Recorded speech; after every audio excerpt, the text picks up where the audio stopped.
the one question I get asked more than any other. How do I become a champion? If you're asking me on race day, it's already too late. That's the thing a lot of people don't understand. The champions are crowned here, but they aren't made here. That happens far away from the spotlight and a hell of a long time before it begins to shine. Champions are made on the days where your body is so sore and feels so tired, the voice inside your head is telling you to give in. Champions are made in the depths of winter, with numb toes and aching joints, and under the relentless heat of summer, when there's more sweat than water. Champions are made when it's big. We all know those sessions. The only thing louder than the big waves is the beating of your chest. They are made under pressure, and they're made in pain. Champions are made when, after doing all of that for long enough, you start to believe. Speed, fitness, skill, they don't mean anything if you don't have the confidence to do it when it counts. Ali knew he had it in him. He flew past me at my own event. Shannon doesn't have it in the legs here, and it looks like Ali Day is going to take it. Lana, Brielle, Bevy, Courtney, and then Jacko. Jackson Action Maynard, what a performance. The 6 winners of the Shannon Eckstein Ironman Classic, united by their never say die attitude, their desire to win, and their place in surf sports history. You want to become a champion?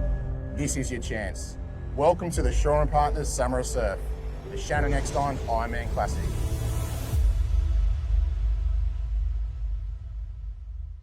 All roads have led to this, the beautiful Gold Coast and BMD Northcliffe Surf Club for the Shaw & Partners Summer of Surf Shannon Eckstein Ironman Classic, the final event of this year's series. Hello, my name is Sam Jordan, and I'm so excited to be here on the beach this afternoon for what will be an incredible day of surf sports action. Joining me to talk through it all is the Summer of Surf on-beach expert, Stu Duffy. Stu, this is going to be special.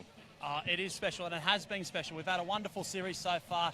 It all ends today here at Northcliffe Beach. We've had a day and a half of action already. Yesterday with the qualifiers, this morning with the individuals. And look, we're at the finals now. We're at showtime, and it's time to go. We'll look through the conditions in just a moment because they are unbelievable. But for now, let's talk about the schedule of events this afternoon. So we will be starting racing in just a few minutes' time with the open board finals. From there, we go through the swim and ski races. Then it's time for the Ironman, the juniors, the under 15, under 17, followed by the big 3, the open Iron Woman, the open Iron Man, and the 6-person mixed tap and relay. Stu, it's a jam-packed schedule of events as it is, but there is one big curveball this afternoon, and that is the conditions. What have we been seeing out there? Look, we have seen absolutely everything that the surf can throw at these athletes, but the athletes themselves, they are in control of their craft, and they have showed this most supreme surf skills I've seen in a long time. At the moment, BMD Northcliffe Beach, we've got about 3 foot of swell and about 4 foot on the back bank. We've got a high wind as well, and we've got the dropping tide. It's going to throw up a few little spanners in the works, a cat among the pigeons, but really looking forward to what these athletes come up with in these conditions, Sam. As if those waves aren't heavy enough, they will get even more powerful as that tide begins to drop, and that wind is expected to get even stronger. We are waiting for an official decision on where the course will be held this afternoon, but we will be finding that out shortly, Stu. So much action to get through, and so much action that we've already seen so far throughout this event as well. And as throughout the summer too. Last time we were together, Stu, North Bondi Beach for round 2 of the Shaw & Partners Summer of Surf, and that was the day to remember. 10 years in the making, but surf sports is back on Australia's most famous beach.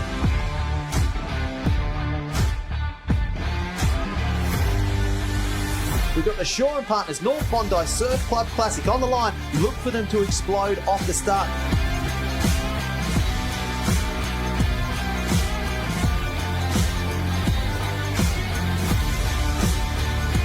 All the spoils, all the victors, all the money, it goes to that. Harriet Brown, big smiles on the face.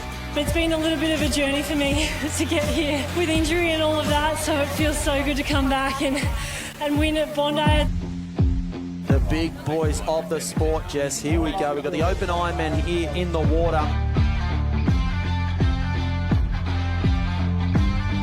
Zach Morris is leading them round at the moment, but for me it's the man in third place, Connor Maggs, who only turned 16 a few weeks ago, and here he is on the biggest stage, matching it with the best in the sport. TJ Hendy in the mix, Ali Day, Surfers Paradise really strong at the moment. It's going to come down to a sprint finish. Who's got the most heart? Who's got the most determination? If he lifts momentum here, he might even get down the front of this. This is going to be an absolute highlight of Alistair Day's career. He gives a bit of a high five to co-CEO Earl Evans. What a performance there from Alistair Day. How good's that? I know I get to go out there and, obviously get across the line and pump my fist, but it's the people that are behind me, my wife, my family. Obviously, Earl, Alan, the sponsors, I owe a lot to them, so good team behind me. We're about to take things to a whole other level with the mixed Taplin relay. We don't see this event at any other carnival on the surf sports calendars.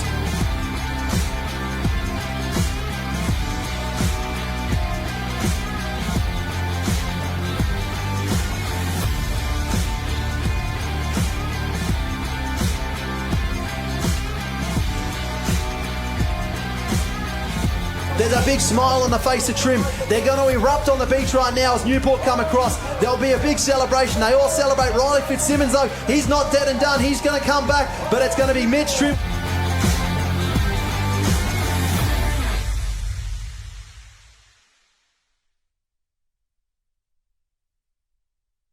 This afternoon, and we're going to be seeing plenty more of that kind of action here at BMD Northcliffe for the richest Ironman race on the calendar, the Shannon Eckstein Ironman Classic. Stu, we saw those heats go around yesterday afternoon.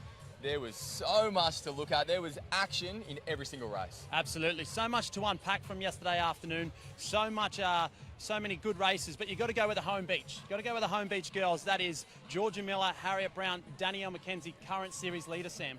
Yeah, that's exactly right. Danny Mackey is going to be really trying to make that effort to make sure that she can hold on to that top place in this series so far. She's done so well across the summer, but in these kind of conditions, that's easier said than done. Oh, absolutely. These kinds of conditions, it is anyone's race out there today, and I think you'll find that. When we get out there and we get into the thick of it, there are going to be a few surprises, not only for surprise athletes, but surprise conditions and waves. What about on the male side of things? It is a bit of a lottery in these conditions, but what did you see yesterday afternoon, Stu, in the men's qualifiers? Look, you find yesterday afternoon that the cream always rises to the top, and that's what we've got. We've got some of the best athletes in the business that have managed to qualify through. You've got the likes of Matt Bevilacqua, who's the current series leader, as well as that, his good mate, his housemate, close to retirement, Matty Poole. Matty Poole, it's going to be a big send-off this afternoon, but let's talk about Bevy for just a moment. He does come in as the #1 ranked athlete. He's here at his home beach and he loves getting in waves as well. You can feel that he's really got a point to prove this afternoon. Absolutely, he's got a point to prove, and not only that, for him, even if he can't get his mate across the line, Matt Poole,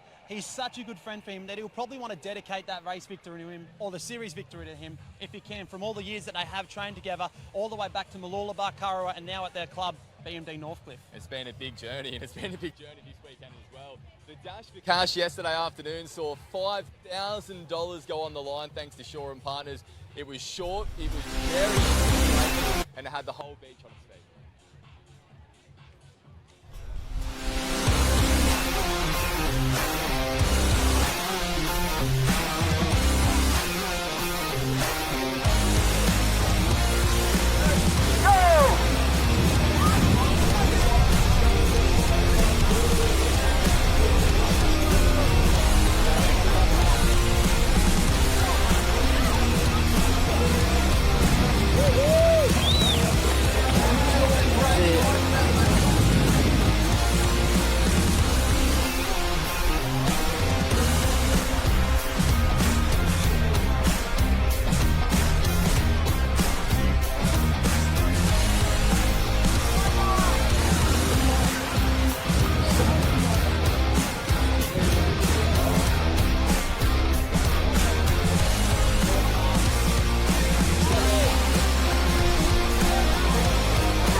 come away with a win in that one. I thought, if anything, swim is my strength, and I thought that maybe in that one I'd be able to pull out a win, but I think I finished 11th. So to come away with a win in the ski, it's definitely surprising for me. A quick afternoon's work. I didn't work today, and then to come down here and take $2,000, it's pretty amazing.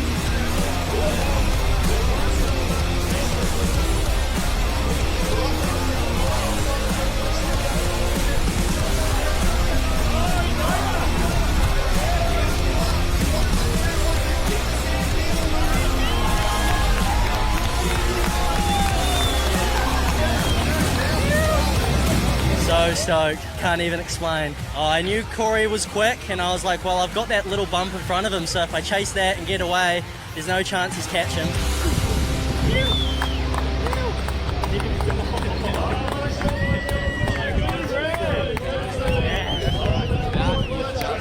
Of what's to come here on the beach this afternoon. And you can feel that the crowd is sensing that as well. The excitement is starting to build now here at BMD Northcliffe for the Shore and Partners Summer of Surf.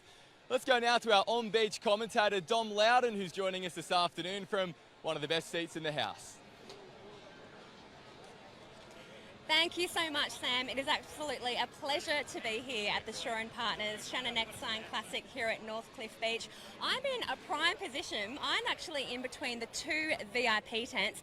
We're actually calling them the VIP tents. It's a double up, and we're even thinking we might be having a VIP tent off later in the day because it is absolutely pumping down here.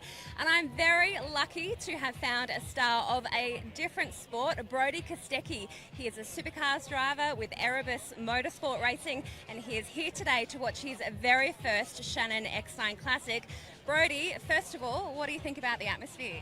Oh, well, thank you for the kind introduction, but yeah, it's fantastic to be out here at my first Ironman as well, so to be here at the Shore and Partners Shannon Eckstein Classic, it's bloody unreal atmosphere, and the weather's definitely turned it on today, so looks very treacherous to me, but the competitors seem to love it, so it's very exciting and very foreign to me.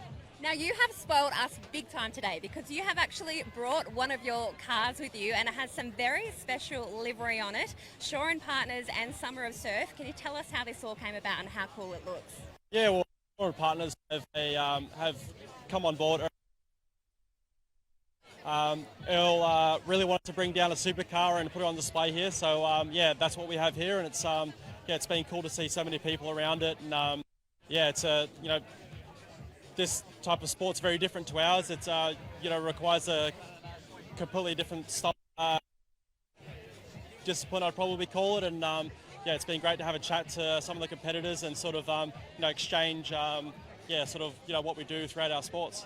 Now, Brody, you did just mention the differences in the sports. You, of course, had a fantastic debut season with supercars last year. 3 podiums, 3rd at Bathurst. I know you're from Perth, so you didn't do nippers. You can still do nippers in Perth, but you didn't. You're a Gold Coaster now living at Runaway Bay. How do you reckon you would go out in these conditions we've got today? Well, I'm glad I'm seeing a few surf lifesaving boats out there because I reckon I'd probably be an anchor at the bottom of the ocean at this point. So, yeah, I'll let the pros go up there today and have their out there, that's for sure. Thank you so much, Brody. We're so excited to see what season starting in March.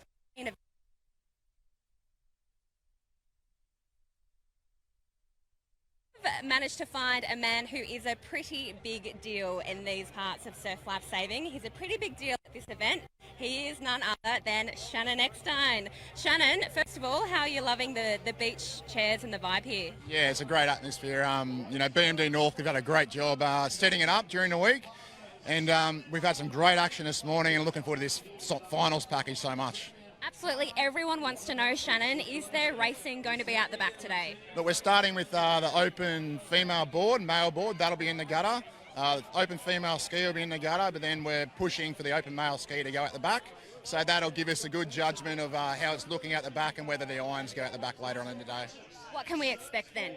The short, sharp racing, really. The shore break is still quite heavy. It's low tide, so it'll be short, sharp racing. You have to get a good start and really motor home at the finish. Thank you so much, Shannon. We loved watching you race. It is so amazing that you're putting on this event here at Northcliffe. And Sam, I'm off to have some now in the VIP. Well, there is only one thing left to do, and that is get ready for the racing. The open board finals at the Shore & Partners Summer of Surf Shannon Eckstein Ironman Classic will be back just after this.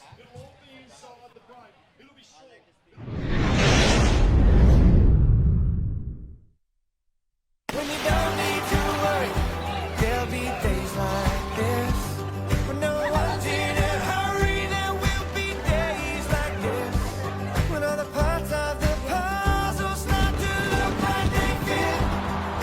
My mama told me there'll be days like this. My mama told me there'll be days like this.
Last ball, then it's time for a dip.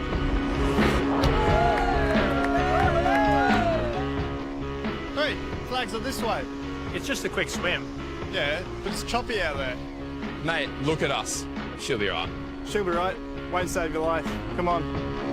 It's the risks you don't take that make you safer.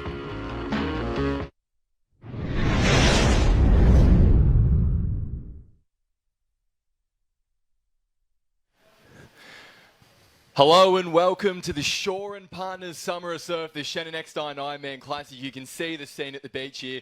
The richest surf sports race on the calendar, and the athletes have responded in kind as well. We are so excited to be bringing you these races this afternoon.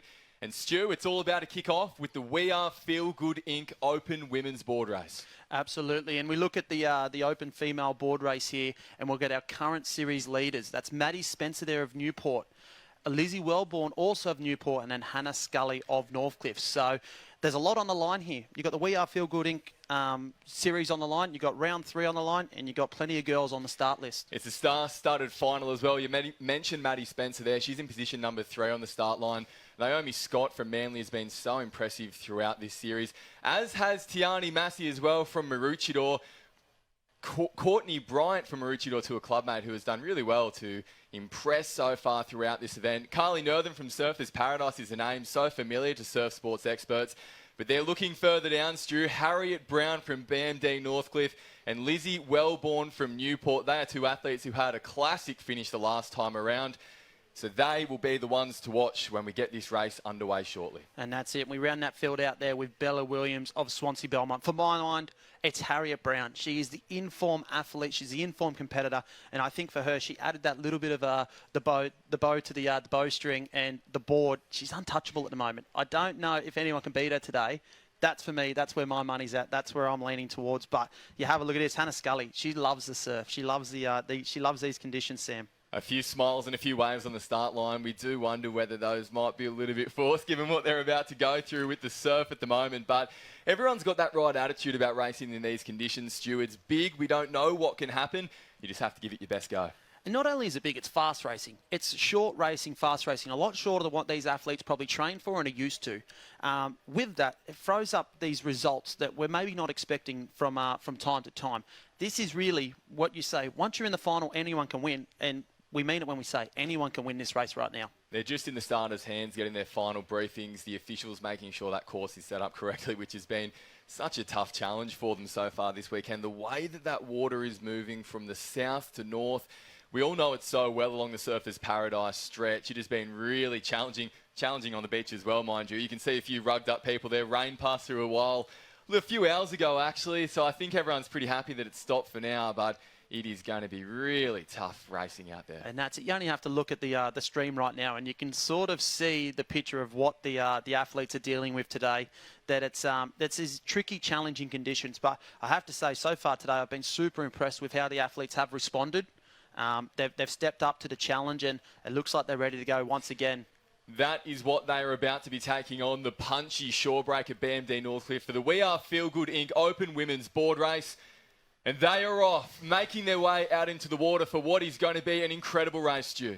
Absolutely, and as you see, straight into the water. A few of the girls with the tactic there just to run on down. They allow for that sweep that's pushing right up to the north, up to Surface Paradise there. But the early lead, Hannah Scully, she's from the home club of BMD Northcliffe. She pops up and over that one. Lizzie Wellborn, also close to screen here on the yellow. She's a junior phenomenon. She was one of the best junior paddlers, and she's followed that through to the open ranks. And right now you can see why. She's got the technique, she's got the skill. She's the only one on the field that's still up on her knees as the girls drop down. Hannah Scully up and over that ramp there as well as Harriet Brown starts to make her move. It doesn't look like a lot from the drone angle, but it is a really powerful shore break that they have to get through there. It's almost like a whole break on its own. If you had this kind of wave to contend with at your own beach at home, you'd be thinking, gee, this is pretty big and challenging conditions. You can see a few boards there going over at the back as the competitors start to pop, but out in front, it's Hannah Scully who's setting the pace at the moment. Really looking strong as she makes her way towards that can. Yeah, I think you'll find that is Harriet Brown out in front at the moment. Hannah Scully just tucked in behind her with Lizzie Wellborn on the hip of Hannah Scully. But the girl there in the pink board, that there is the young girl from BHMP. That is Charlotte Cross there. She's only a young girl. She's only sort of just stepped up into the open. She may still be under 19s, and she's right up here mixing with the best of the best. I mean, you've got the professional series champion right out in front there, and the rest of the girls chasing. But you've got some of the youth, some of the up-and-coming futures of the sport, as we see Harriet Brown just about to turn for home. Lizzie Wellborn still up on her knees, though. Big strokes from Lizzie Wellborn. She wants to try and get that inside line, but Harriet doing so well to make sure she cut off any gap for Lizzie to sneak through. Our top three do look like they are broken away as we lose Harriet Brown. She's caught up. Lizzie Wellborn's caught up as well. So that rope that is just ripping down the beach with that sweep, it's opened the door for Hannah Scully. So Harriet Brown and Lizzie Wellborn got tangled up on the can, but Hannah Scully has made this her move, and she has gone for home. She's pushed the button. Look at that gap start to open up for our BMD Northcliffe competitors, and Harriet Brown is pulling down that shore break. Hannah paddling at the top. Lizzie Wellborn on the wave behind. It's a race in two now as Lizzie Wellborn falls down the back. Harriet Brown and Hannah Scully, the two home club competitors, starting to make their way in towards the final gutter. Stu, will we see them put the foot down and try and paddle across it as Hannah starts to go a bit earlier than Harriet? And what does this have in its implications for the overall series? Hannah Scully currently in third spot, 16,000 points. Can she get the maximum points? 10,000 on the line. And she's up and running, so it does look like Hannah Scully is going to take out the first finals of the Shore and Partners Shannon Eckstein Ironman Classic, the We Are Feel Good Inc. board race. There is your champion, a home club as she crosses the line. Hannah Scully from BMD Northcliffe finishing just ahead of Harriet Brown. There will be a race on for third as they come around the pole. It looked to be Naomi Scott from Manly just getting home there ahead of Bella Williams from Swansea Belmont. That, Stu, was such a strong example of what we've been speaking about so far this afternoon, just how challenging these conditions are, even inside that second gutter. Yeah, absolutely. Super challenging conditions out there, but I think you'll find that's probably Georgia Singleton that's come across the line there in third spot from Manly. Wow, what so a paddle. Outstanding effort from her to get herself up in the ranks. And once we got those leaders on the beach, we sort of missed what happened in the wave zone there, but we think that those back markers might have come on through a little bit. A dream race for Hannah Scully on her home beach. Let's hear from our winner now with Dom.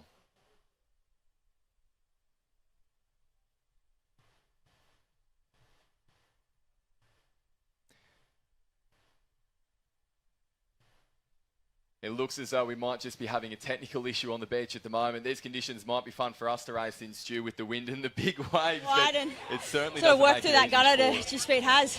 Thank you so much, Hannah. Best of As luck. we see the boys, they move into position. So they've watched the girls race. They've probably learnt something from the girls race. They've probably picked up a few hints and tips, one being that final can. They know how tricky it's going to be to turn that final can.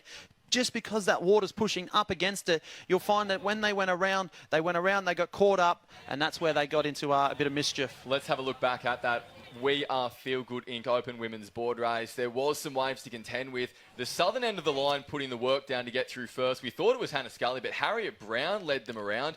Lizzie Wellborn going up the inside, but that was the moment there, getting caught on the can. A race in two to the finish, and it was Hannah Scully who had the high five with Shaw and Partners co-CEO Earl Evans and taking the win on her home beach. A fantastic way to kick off things this afternoon as they jump up on the podium there, getting their We Are Feel Good Inc. sunscreen and their Shannon Eckstein Ironman Classic medals. A fantastic way for those three competitors. We will be seeing some of them later on this afternoon as well, Stu, in the Open Iron Woman. But for now, let's get back down to the beach for the We Are Feel Good Inc. Open Men's Board Final. And gee, we've seen that throughout the race, throughout the day so far in those races, that there is so much pace that we have seen on offer. Oh, absolutely. And I think, like we said for the women's race, it is anyone's race once we get out there and in the water. And you see there's a couple of big boys. They're just in the background there as our women champion. They hop off the podium there. And here we go. We've got the marching orders for the boys. We're going to get a start list in just a moment. But there is our last year's winner, Khan Karadag. Can he go back-to-back? We call him the cowboy just because of the way he rode the wave last year. Can he go back-to-back? Is it possible? That was one of the great moments. The new champion is about to be crowned. Khan Karadag, position number 1 on the line. Jet Kenny from Alexandra Headland. He's such a strong board paddler, as is Tex Dixon from Surfers Paradise. If we go over to the page to look at the second half of the field, Zach Morris has been paddling outstanding so far throughout the summer. He, along with Kai Taylor from Swansea Belmont on the other end of the line, definitely leading the pace out on that end. There's one thing I noticed about that start list. A lot of youth. Yeah. A lot of young legs in this. That's just proving that you've got to be quick off the beach. You've got to be quick across the sand. There is a lot of youth in this field right now. We are going to see someone step up and really put it to these boys. Reece Burrows there, he's one of the veterans of the field. Stone there from Manly as well. He's also one that you're going to have to watch. He's the lay-down paddler. Probably not the conditions for lay-down paddling today. Well, we did see a number of our female athletes try and make that wriggling work for them through this shorey. Now it is time for the men. The We Are Feel Good Open Men's Board Race is in the starters' hands. And they are off and racing in what is a very young race. So much opportunity here for someone to make it their own. And Khan Karadag on the northern side of the line with a flying start. But here comes the middle of the field, Stu. Yeah, absolutely. Khan Karadag off to a flying start. And the first one to hop off his board and actually bunny hop. But it's Reece Burrows right through the middle. Bang. Over the top of that one he goes. So he's got momentum of the board moving forward at the moment. A little bit of a wave in front of him right now. What's he have to do? Sit and pop. Oh, not a good place to be. Over. Wow, you can see the power of the wave there. It takes out another competitor from Swansea Belmont as well. That is just another example of what these competitors are dealing with, rolling down the beach, boards being flinged and thrown backwards. Wow, that has cut our field in half. And Stu, guess who? On the northern end of the line, Khan Karadag looks as though he is leading our pace at the moment. Yeah, he's one of our best up-and-coming athletes. He's the home club as well, so they are going to be looking to go back-to-back here. They want to make every post a winner. They want to be dominant on their home beach, and he's got around now, and he's got a bit of clean water as well. Bit of a wave coming here. They're going to have to maybe have a look at that and see if they can get across the back, as that one just feels on up as they hit that last can. Does. Throws a couple of our competitors to the side, and one of them off their board as well. So there is no deep water, no time to relax so far in these conditions today at the Shannon Eckstein Ironman Classic, because that is difficult. Khan making sure he paddles further around that last can before he turns so he doesn't get caught up. Oh, and no. Look at that gap now open up with our second place competitor coming off their board. Khan Karadag, he took on a bomb last year to win it, holding it over the other competitors. Can he try and do the same today as he comes back into the shorey? Stu, I think that race has just about been won for Khan. I think you can pretty much call it home. And it was a young man there, Morris of Newport, so maybe a little bit of youth and inexperience there cost him on that last can. He found himself tucked up. But there might just be a little bit of a punch in this next wave to see if it can make Khan Karadag nervous. But I think he's going to have enough just to get across as that one fills out as well. So he's going to really soak this up on the beach and really get the home crowd revved up and hopefully make it a winning day for BMD Northcliffe. Gee, it's a winning start for the club, that's for sure. 2 from 2. Khan doing it in the conditions last year for what he said was the biggest win of his career. Just as impressive, he has done it back-to-back. 2-time winner of the Open Board Race. But the Shannon Eckstein Ironman Classic, and doesn't he love it as the sprint comes up the beach for second. Zach Morris looks to have gotten the nod ahead of Reece Burrows in third, but we'll leave that one with the officials at the end. That is such close racing, Stu. These races inside the gutter really proving to be short, sharp, and no room for errors. Oh, that's it. It makes it exciting. It's fun to call, it's fun to watch, and you'll see these boys, they just go and attack and attack and attack. And you see one little mistake like Morris on the can there, and it cost you the race. Khan Karadag out perfect, being able to get through the break, and there he is right now with Dom. We are just waiting for Dom to be able to get onto our winner right now, Khan Karadag. I believe she has him with her. Khan Karadag.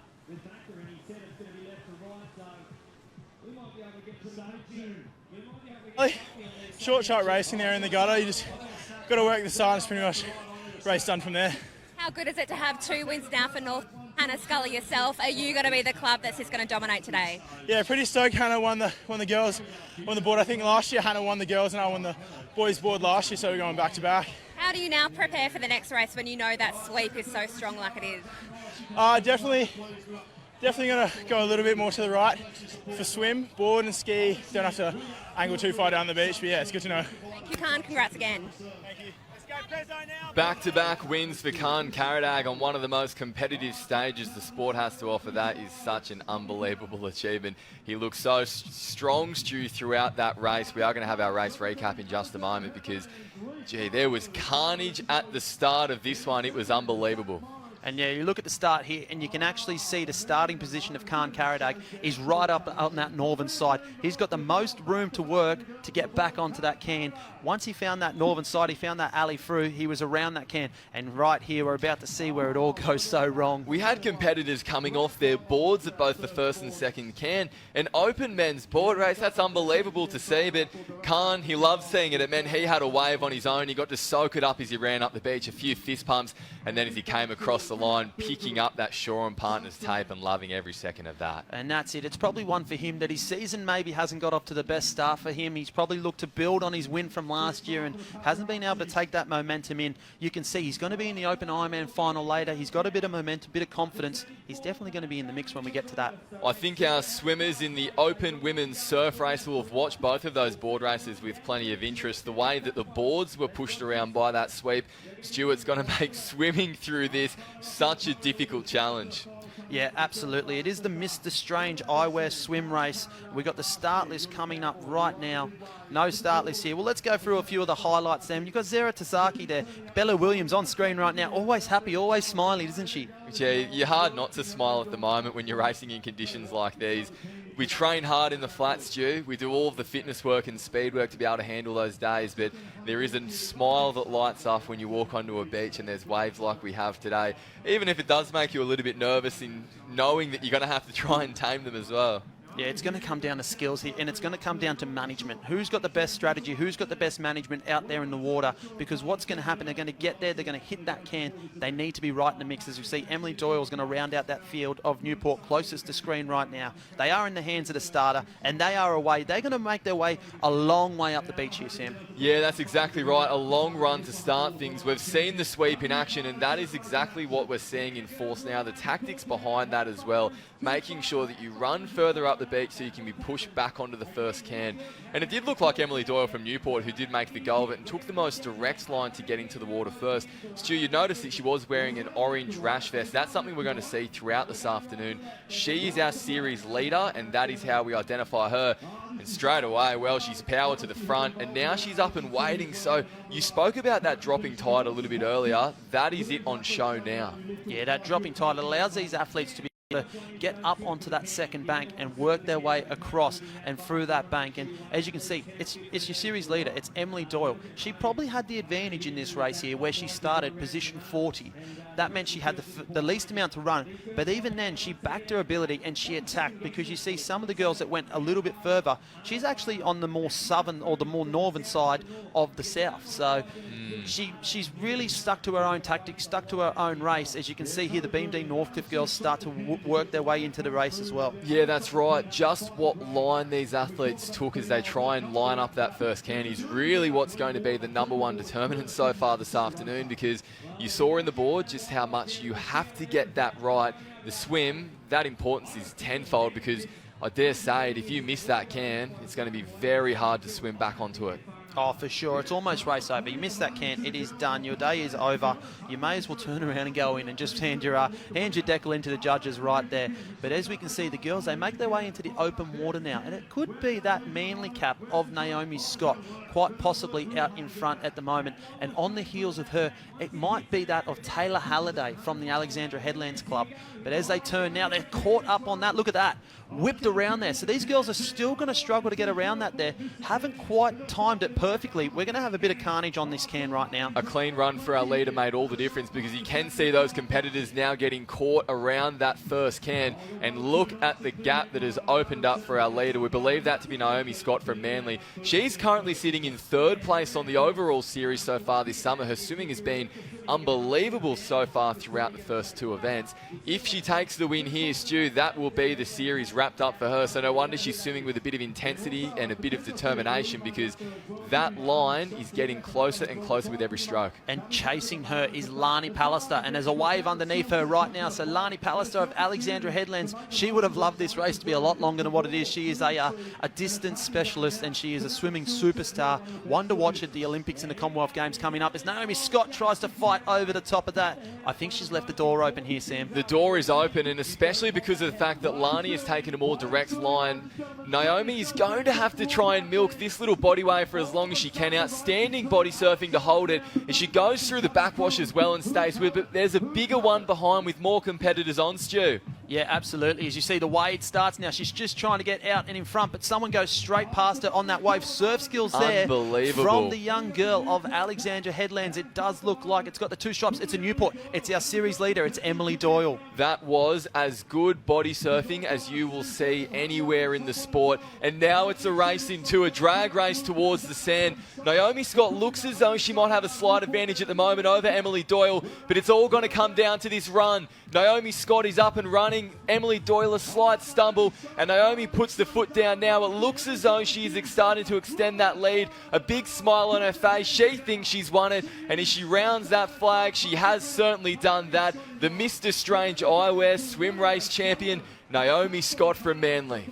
Yeah, and Emily Doyle there, valiant effort there to finish in 2nd spot. I think for her, that'll secure the series for her. So I think over the broad series, 10,000 events, she's accumulated the most points. So she's going to be our series champion for the Mr. Strange Eyewear swim series, but it's Naomi Scott that takes all the spoils. How crucial was that bit of body surfing that we saw from Emily just then?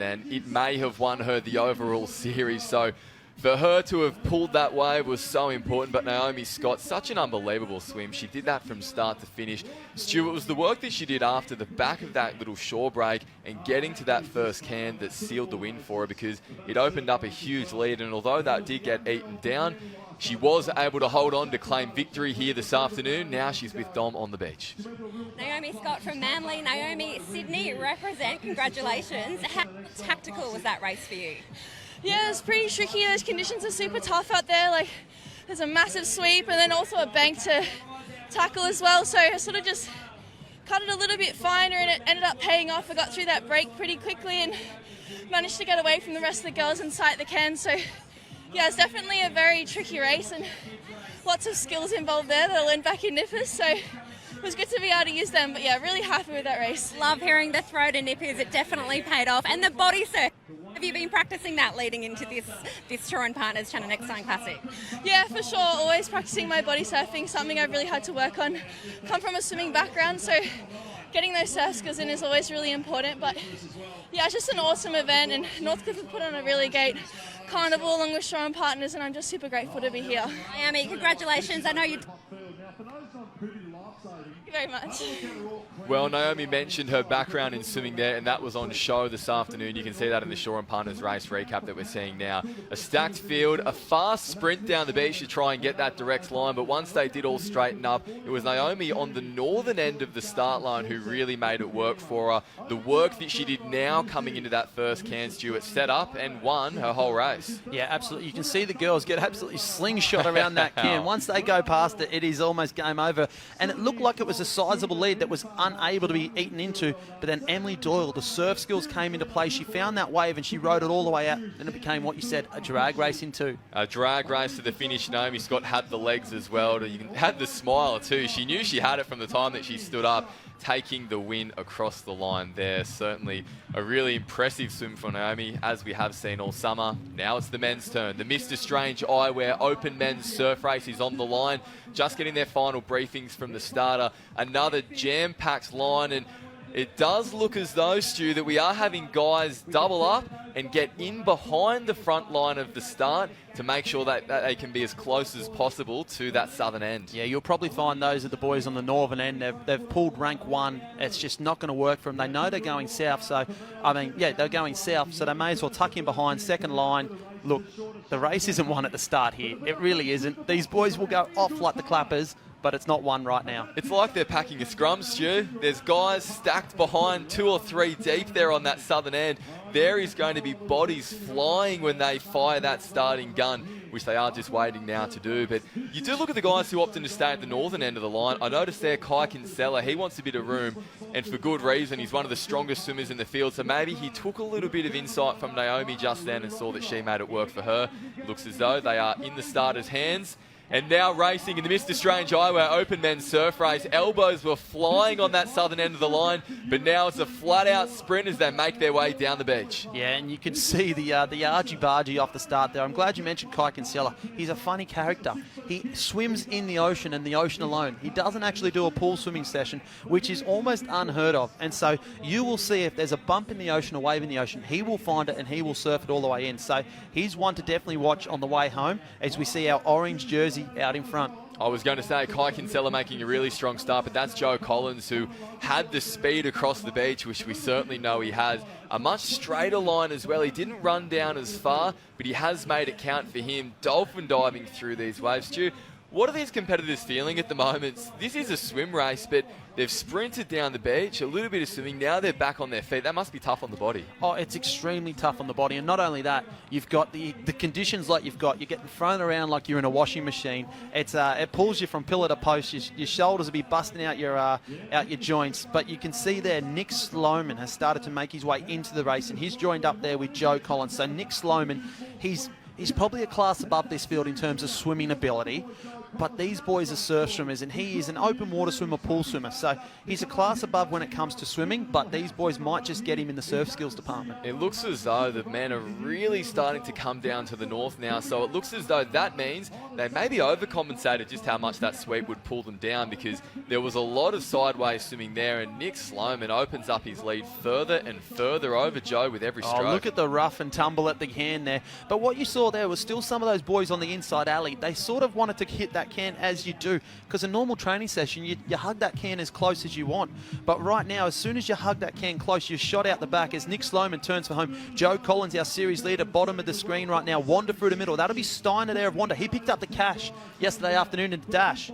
Wave on. And one competitor has just picked up that run from all the way out the back of the field. It's hard to make out that cap as to who it is, but that has brought them from around 15th place all the way into first as these waves start to stand up on the inside. Shaw pushing down the front. There.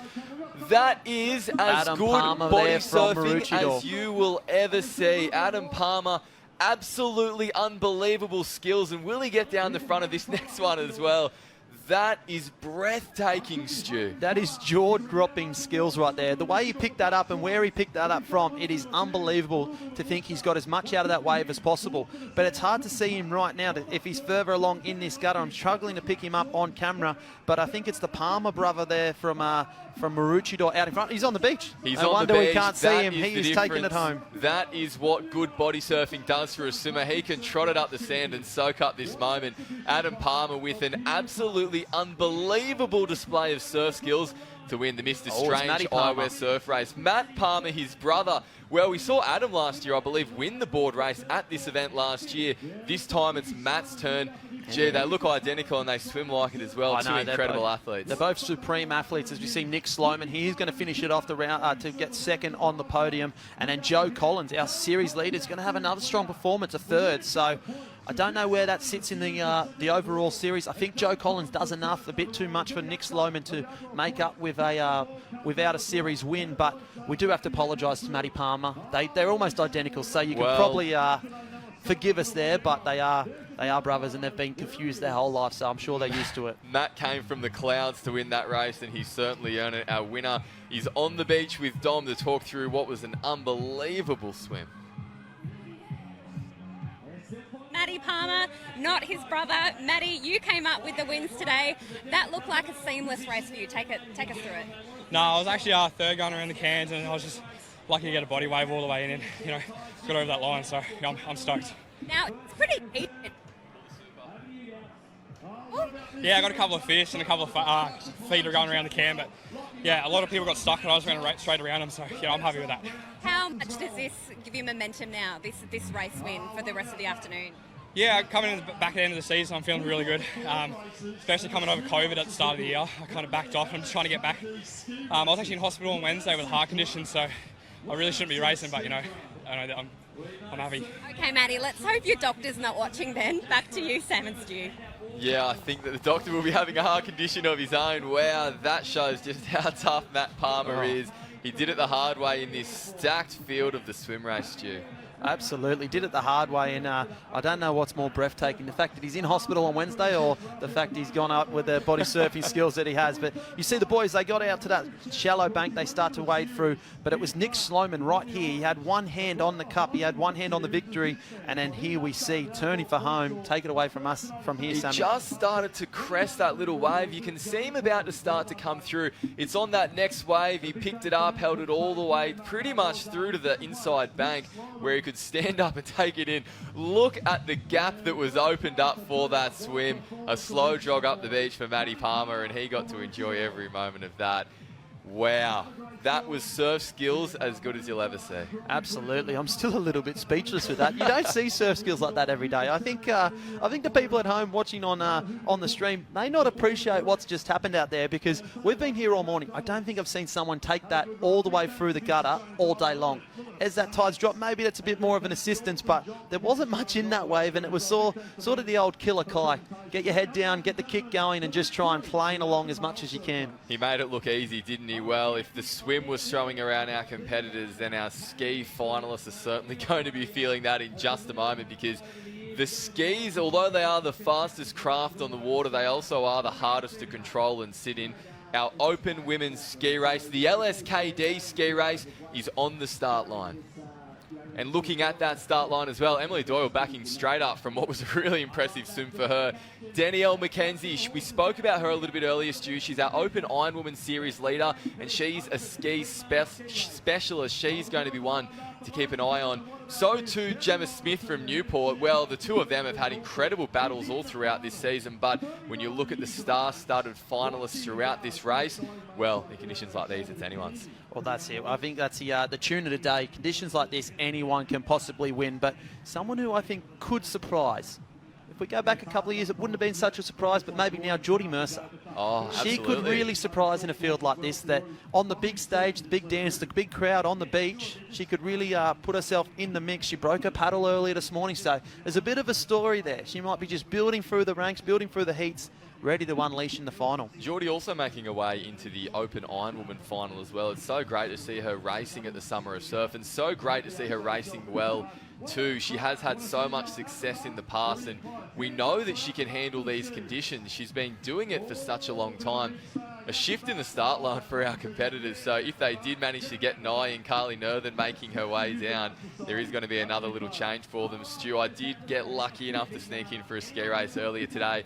I think in conditions like these, that you just got to get in and go and hit what's in front of you directly straight with your ski. You need that nose to connect with the wave at a nice straight angle, because if you hit it side on, you're going to be coming out of your ski in this. Yeah, absolutely. I think in the craft that is a ski, any little error is amplified by 1,000 because of the way that they are designed to be quick, fast, and they're not that stable. People see these girls, they'll jump in, they'll paddle off, and they'll think, oh, that looks pretty easy, but they're not your ordinary kayak. They're not your fishing kayak or your rent-a-kayak. These boats are extremely tippy, and in conditions like this, with wind the way it is and the waves the way they are, it's hard just to stay on top. So the two competitors really to keep an eye out for, Gemma Smith in the middle of the field in the orange rash shirt and the pink ski. She is our series leader. And Danielle McKenzie there on the right of screen with the blue ski. They'll be going toe-to-toe just like they have all summer. Danielle McKenzie is currently second in the series. There's 20,000 points that have been awarded. Just 200 separates them. So this is going to be an incredible battle between the entire race, not just the two of them. The starter waiting for the right moment to send them, just waiting for a little bit more water on that bank, keeping that start line nice and straight. But I think that start is going to be getting nice and close now. Oh, you'd think so. And I think what you'll see here in this overall series scheme of things is Danielle McKenzie needs a win. She needs a win right here, and she needs a little bit of a gap between her and Gemma Smith as they get off the beach and they are racing. It's the orange rash shirt right in the middle of the screen, off to a flyer, as is Hannah Scully, closest to us. She is flying off the beach there, Hannah Scully. She loves surf. She loves conditions. She's one of the best out there when it comes to handling these conditions. We get a great shot of Gemma Smith up and over that one there. So she's got to be able to make sure that she keeps that momentum forward as she paddles through the waves, but also try and keep it nice and straight. A few of our competitors coming off the back. It looks as though Naomi Scott ski, but Gemma Smith is out in front, and you can see her starting to turn the burners now as well, with perhaps Jordan Mercer alongside her there representing Noosa Heads. Gemma, we know how talented she is in the kayak. That is meaning that she is going to have fitness and speed to try and get this boat around, because to do that in these conditions is easier said than done. So too with the waves coming across the side of their ski, Stu. Yeah, Hard Stuff had the best line in there, and she has gone to the front. She's taken the inside alley, and that is Alexander Clark there from Maroochydore in third spot. Danielle McKenzie just rounds the can now. So we've got Gemma Smith furthest to the left, Danielle McKenzie on the inside, but out in front at the moment it is Jade Hardstaff of Burleigh Heads. And it looks as though a wave is building for all of our competitors to get through. Will they take it on? Gemma Smith says yes. She's on the right-hand side of the line. She is looking nice and comfortable at the moment. Our competitor in the middle slews. Both of our competitors slew. Gemma Smith's gone as well. Oh, no. Just when we thought Gemma was home for a series victory, she comes out of a ski. Lost skis in the mix as well, Stu. Yeah, Ruby Meehan there just coming off her ski as Gemma Smith's a long way down the beach.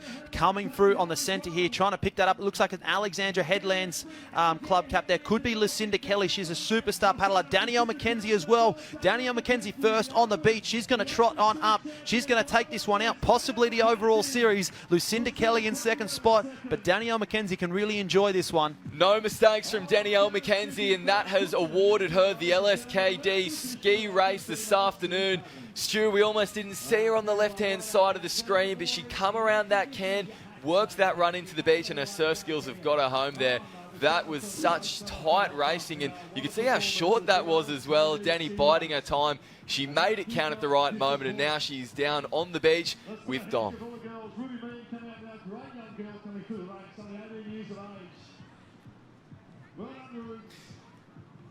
Danielle's still celebrating that victory at the moment. We will throw down to the beach in just a moment. Let's head down there now.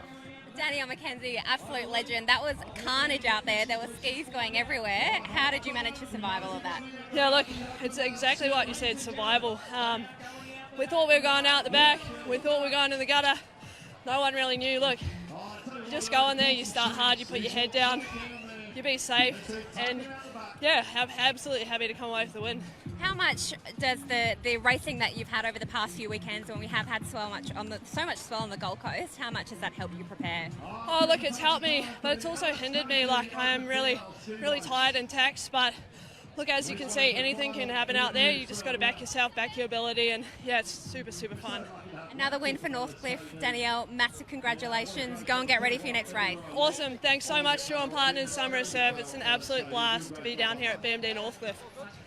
Well, plenty to celebrate for Danielle after what was a really impressive paddle there. I'm glad she said it, Stu, about she didn't know whether she was going out the back or in close, because we thought the same thing for a moment there, but no, it's short and sharp racing in the gutter, and gee, didn't they get off to a flyer? Yeah, off to a flyer, Gemma Smith, and it was Janaea Massey there of BHMP as Danielle McKenzie's in about fourth spot.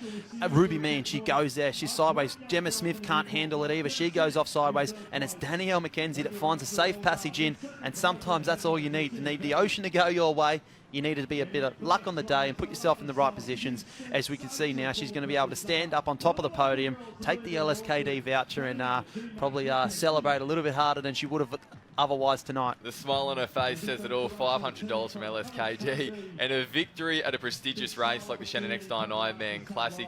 She made no mistakes, and in the end, that was the key to getting it done. Now, it's time for our open men's ski race to hit the water. They're just coming in there for the last briefing from the starter as we get prepared to take a look at just who has qualified for this in what were really cutthroat heats throughout the day. Again, held in the gutter. From Newport, it's Greg Tobin, the veteran, in position number 1. Noah Havard from North Bondi. He is going to fly off this start line. Max Brooks, position number 10, the defending champion. So he'll be standing in the middle of the field, no doubt hoping that they were able to go out the back instead of racing inside the gutter. But there is plenty of pace to come. And there it is, position number 11, Riley Fitzsimmons from DMD Northcliffe. Jai Timperley is so strong in conditions like these. And Lachlan Tame, the 4-time Australian champion, the former clubmate of Riley Fitzsimmons as well. We need to acknowledge that. They're no longer clubmates at Avoca. Riley now racing for Northcliffe. They have gone head-to-head all summer long in the Shore and Partners Summer of Surf, and it's come to a thrilling conclusion here. Yeah, I think we love the little battle between Riley Fitzsimmons and Lockie Tame, former teammates, both in Avoca and as well the K2 boat. They now compete for different clubs, Avoca and BMD Northcliffe. But the other element that you throw in there is young Noah Havard. He's now in the boat with Riley Fitzsimmons, so they paddle together week in, week out with the K2. They've got the plans to paddle together to get to the next Olympics. Now they come up against each other. They know their strengths, they know their weaknesses, and they're going to try and use it against each other. Just getting the last briefing there from former Open single and double ski champion Bill Bain. I don't want to go too much on kayak technique for you, Stu, but you can really notice this season that Noah has refined his technique. Although he does still rate really high, now he has that strength to pull the blade through the water, and it's paid dividends for him throughout the year as well. He's looked so impressive so far in the events that we've seen him. I know this one means a lot to him, racing at the Shore and Partners Summer of Surf, so he is definitely going to want to prove a point and tag down this man, Riley Fitzsimmons from BMD Northcliffe, our series leader. Yeah, look, this is the boys, they put their foot on the line, and all friendships go out the window. They will really rip and grip right here. I would have loved to just been in that huddle there. I don't know if you picked that up at the end. Greg Tobin was just going off his absolute melon at the end there. He's got position 1. He's exactly in the worst spot. What I was about to say. I think he's saying, I want to be in the race. Don't do the bad thing and push on down. GT has raced enough to know. He's won an Australian silver medal in the single ski, so he's been at the very top of the sport as well, and I think he just wants everyone to try and get around these cans, but I think that's hopeful thinking. I think we're about to see some carnage regardless of what was just said on the start line as they start to float their boats now and try and make that line. I think you'll see someone on the receiving end of something not so pleasant at the end of this one, that's for sure. Riley Fitzsimmons in the orange. He fills out that orange really well. This is to me one of the best fields that you can that you can put together in order to put in a race. And no resting. We're off. We're racing, Sam. And now they're racing, and it looks as though Lachlan Tame getting a fantastic jump. We know just how fast he is there on the southern end of the line. Riley Fitzsimmons now starting to work his way through the field, but it is all about to come down to this first break and who can get through clean. At this point in time, it is Lachlan Tame. We have not seen him start like that for a few seasons. This is vintage Lachlan Tame. This is vintage Lachlan Tame. That is exactly what it is. He has the most explosive start. He's probably won his medals on that explosive start, and he knew a short race, this is the one I'm going to get in. This is the one I'm going to win. I'm going to get myself a few points here. First job done for Lachlan Tame. He's gotten around that first can clean, and it looks as though now the rest of the field is starting to stack up with Riley Fitzsimmons in the middle. He can't get a paddle in at the moment, so this could have huge ramifications for the series point score. But out in front, it's all Lachlan Tame, and look at that. He gets down a wave as well. A wave on his own to take out the LSKD ski race. The 4-time Australian champion, the 2-time Olympian. We have seen him focusing on that flat water kayaking for a number of seasons, but now he is back in the surf and he wants to make it count. A bit of chaos to make up the minor placings. Noah Havard just trying to keep the nose up, and he goes sideways on the shore as well. As you see there, it's going to be a tight race between those minor places, but I can tell you this. Lachlan Tame is going to enjoy this. Probably not the season he's probably wanted so far. Hasn't had a victory yet. He's going to really soak this up and enjoy it. And there comes the first claim. I think there's going to be a few more as he There's comes a second around. one. There's He's a third. absolutely loving it. Kisses the Olympic And rings. a fourth. Lachlan And a Tame fifth. back on top of the podium where he belongs. Jake Reese in second And place. Sammy Roy in third spot. The big man over from New Zealand now onto Surface Paradise. Paddling the ski well, and he's rounded out the podium. Wow, we knew that start was going to be so important. We didn't know it was going to be won there, just like the way it was. Riley Fitzsimmons coming across the line. We'll have to wait till the officials add up the numbers on that one. That's going to be close for the series victory. But for now, it's all Lachlan Tame. Our race winner at the Shore and Partners Shannon Eckstein Ironman Classic. I cannot wait for this interview, Stu. Lockie's such a classic character. I think he's about to have a bit of fun. We are with Lockie Tame. He's just catching his breath. Lockie, fittest dad on the GC. You look like you're having so much fun out there. What was it like? Yeah, look, it was great little conditions. It's in the channel out the back and entertainment galore and people stacking it and crashing it and fast, fun and fantastic maybe. Now, we were only watching you on the telly a few months ago when you were competing at the Tokyo Olympics. Was this like another little mini games for you? Yeah, fun and games, yeah. No, it's been great. I've always been a clubby, so it's what I do, it's what I am, and it's what I will be forever, so it's awesome. Now, we know you have a lot of fans that are probably watching from the central coast of New South Wales. What's your message to those boys? Still from home, baby. And that is standard stuff from Lockie Tame, always keen to have a laugh and always keen to rep Avoca as well. The two former teammates coming together there to shake hands. Let's check out the Shore and Partners race recap because like Lockie said, there was so much excitement at the start of that race and he made it count. A trademark double leg jump from Lachlan Tame straight into the seat. He does that better than anyone else. And Stu had won in the race. That's it. It was one at the very start there. He was the first in the boat, fastest off the beach, and he got the boat moving quicker than anyone. And then he turned that can straight onto a wave, and look, it's over from there. I cannot wait to see these next few shots as well. We saw every type of celebration. Here was the finger shake coming up. Thank you very much. We're about to have a double arm fist pump there, and a kiss of the bicep too to round out things. The Shore and Partners Summer of Surf has actually got a new awards system that they're unveiling this year, and one of those awards is for the claim of the season. Oh. 4 different claims from Lockie Tame in the sprint finish. I think that one is going to come quite close. And another double. one to round it off on gosh. top of the podium. Look, he's having plenty of fun, but you know what, Stu, on a more serious note, you can see how much this means to him because he hasn't stood on top of the podium for quite a few seasons now in the surf sports arena. He has put all of his time into the Olympics. There's his daughter on top of the podium as well. There's a little bit of the Lion King about that, isn't it? 7 claims we just saw from Lockie Tame as he came across the line. That is a victory to savour. One of the best moments we have seen this afternoon in what has been a day of fantastic moments to kick off the Shore and Partners Shannon Eckstein Ironman Classic. And now it's time for the Ironman races as well, Stu. There's Shannon Eckstein giving our under-15 Iron women their final briefing. They have been racing further down the beach so far throughout the day. Now they're up in the main arena. It's perhaps one of the biggest crowds they've ever raced in front of. And they're getting a briefing from the greatest Ironman of all time as well. This must be a bit of a surreal moment. Oh, absolutely. For these girls, this is the biggest stage that they're going to race in, besides the Australian titles, which we will get to later on in the season. But for what it is right now, to race in the same arena as what their heroes and their superstars race in front of the crowd that they race in, it's the most all-inclusive event I think that you could possibly run. There is no other event where your professionals mix with your juniors like we do at the Summer of Surf. It's a great sight to see. Stu, this is a really stacked field of emerging talent as well. A number of these under-15 competitors, we've actually already seen them racing in the open events so far throughout this season. So we do know that they have the pace to match it with some best in the sport, let alone go head-to-head in an under-15 Iron Woman race as well. So this is our chance for everyone watching at home this afternoon to see the next generation of talent. Shannon laying things out. He wants everyone to have things nice and clear, drawing the start line on the sand for them. Now that's a throwback for our officials to be doing that. Shannon now standing up the back talking. What do you reckon, Stu? You're having a look at that picture there. Can you make sense of what's going on? Oh, look, it's a bit gibberish to me, but it does take you back to your nipper days where the officials would get you out. You'd have your poles here and your cans there, and they draw it around, and it's probably something that these open officials haven't had to do for a little while. And I think with the conditions the way they are, and the reverse order, and the sort of the figure eight, the configuration, it's not normal. And I think that's the beauty of what we are here at the Summer of Surf. It's that we just have to make it work with what we've got. We stick to, obviously, the safety protocols and everything that we need to do, but we make the race for the athletes so that the athletes can get out there, have their race, and get out there and enjoy themselves.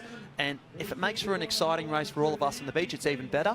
But at the forefront it is that the athletes get out there, they get as many races under the belt, and they can get out there on the big stage like it is. And this is such an important time of year to make sure that we get racing in as well. So often we go away on trips, Stu, and the surf gets up like this and the whole thing gets cancelled. So it has been really impressive from the event organisers to be able to still make sure that some racing gets done.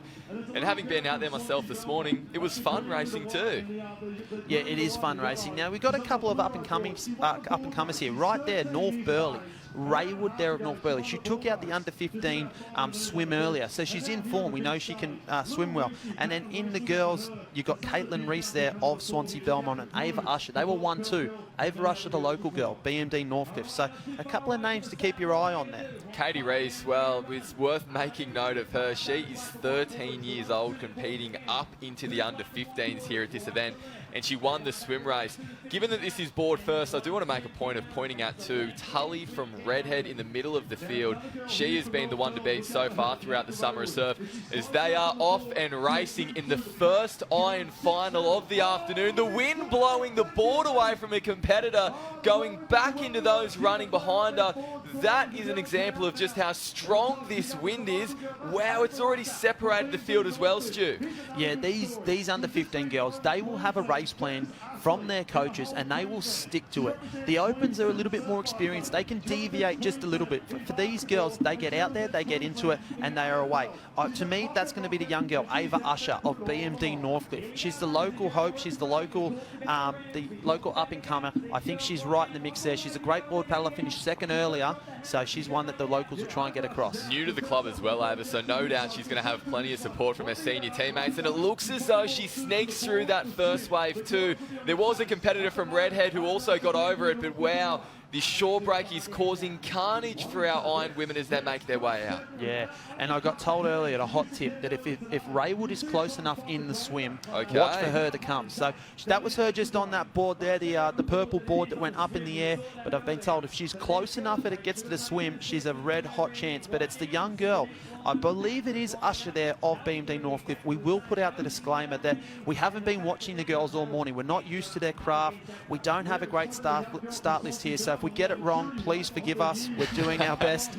And we do want to get it right. Oh, so there's carnage on that first can. Tully Elliott from Redhead looks as though she did get caught up. She had paddled down that field somewhat as well. Boards flipped over, competitors at an absolute standstill. Stu, we knew it was going to be carnage, but this has ended the race today of a number of these competitors, almost a dozen stuck on that first can, as our competitors crack a wave on the way in. Absolutely, as our leaders, they get down a wave and on the back straps, they hold on for dear life. Oh, wow, what surf skills. And it is that, the young girl from BMD Northcliffe. It could either be Ava Usher or Derbyshire.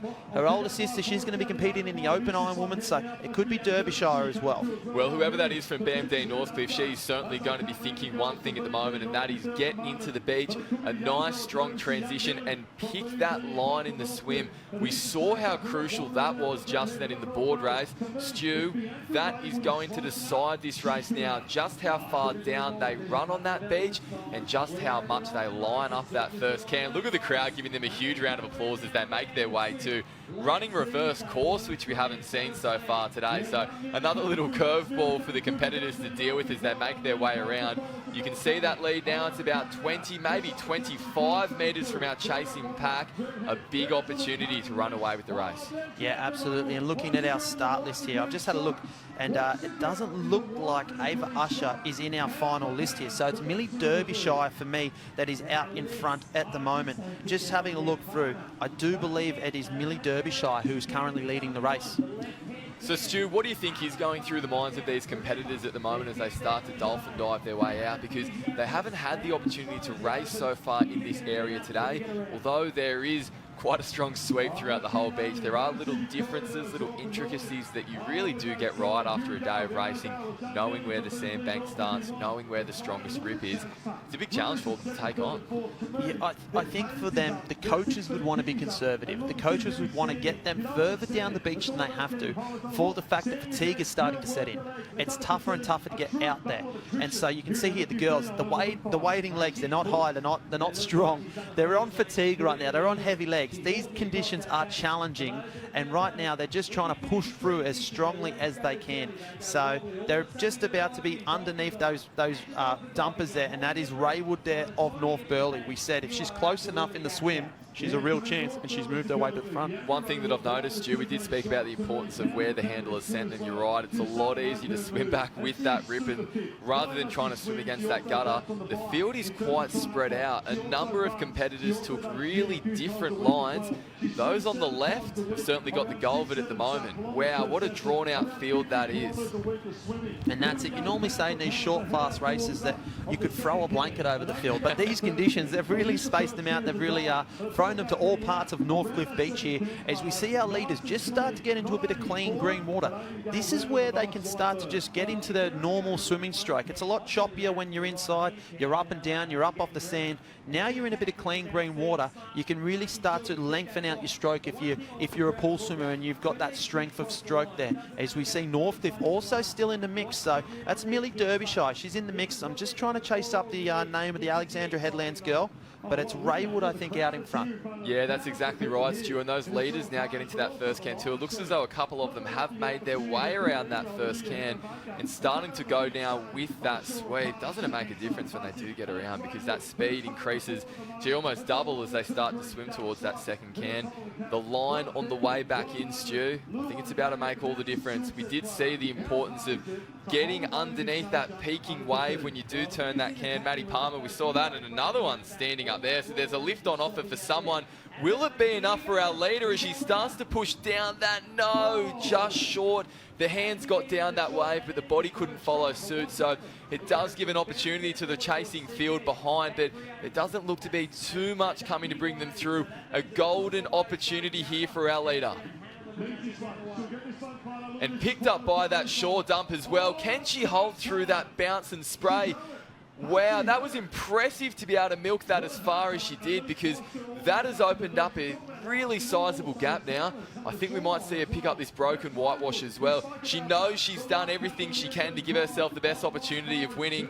It is all in her hands now. And that's it. She takes that last bit of porpoise, last dolphin, and she just gets herself into the gutter. Now it's just hold on, get the legs going, get to the beach, get on the sand, and then get yourself across the sand. She's going to really lap this up, because her older sister won one up at Alexandra Headlands, and she turned it on for the crowd. I wouldn't be surprised if she really goes home and makes a big claim of this here. She's going to be cheering in front of her heroes. They're just about to come up and race in a moment, so she's going to really enjoy this one, the young girl. She's up and running. The handlers are scrambling out of the way because that is a sizable gap. Oh no, it looks as though she's gone the wrong way around the course. Will she get back in time for our second place competitor? Oh, thankfully, Stu, she does. Gee, we talk about the confusion of the course at the moment, and that has almost cost her the victory here in the under-15 Iron Woman race. That's the diagram. The diagram has gone all wrong. We needed an extra diagram out there for the girls. Looks like it's Serena Bond possibly, or North Curl cap there. So the big trip up from North Curl. Good to see him. Could be clues of North Curl, but it's a young girl of North Burleigh. She's taken it. Look at the fatigue on the girl, Sam.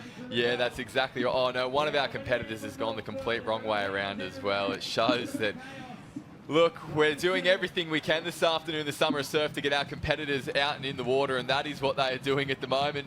Our winner is actually guiding competitors around the correct way, but instead, she's going to have to stop and have a chat with Dom. Just lost audio.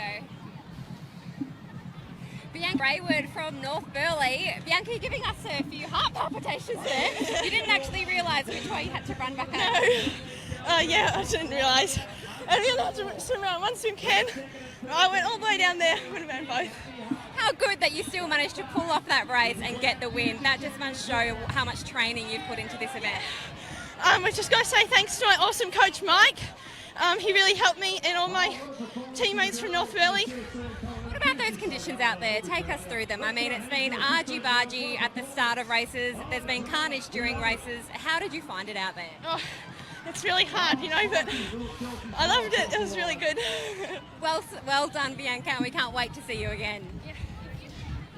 Well, Stu, we did see a few competitors making their way around the wrong way around there. Fatigue has set in for all of them, but they should all be really proud because they handled those really tough conditions to racing with expertise, as we see in our Shaw and Partners race recap now. Getting the briefing from Shannon Eckstein at the start of that race. Gee, maybe that briefing didn't quite work well enough. We're going to have to give Shannon a bit of a roasting later on. There's another picture of our diagram. Look, I can't make anything of that, can you? No wonder they've got it wrong. No wonder they've got it wrong. That was the story of the race now, and gee, that rain and wind is setting in as well. So some really challenging conditions for everyone on the beach, not just in the water too. Shannon trying to give them that word in the Shaw and Partners race recap. But you can tell they enjoyed racing in the main arena. Absolutely, they do. They love it.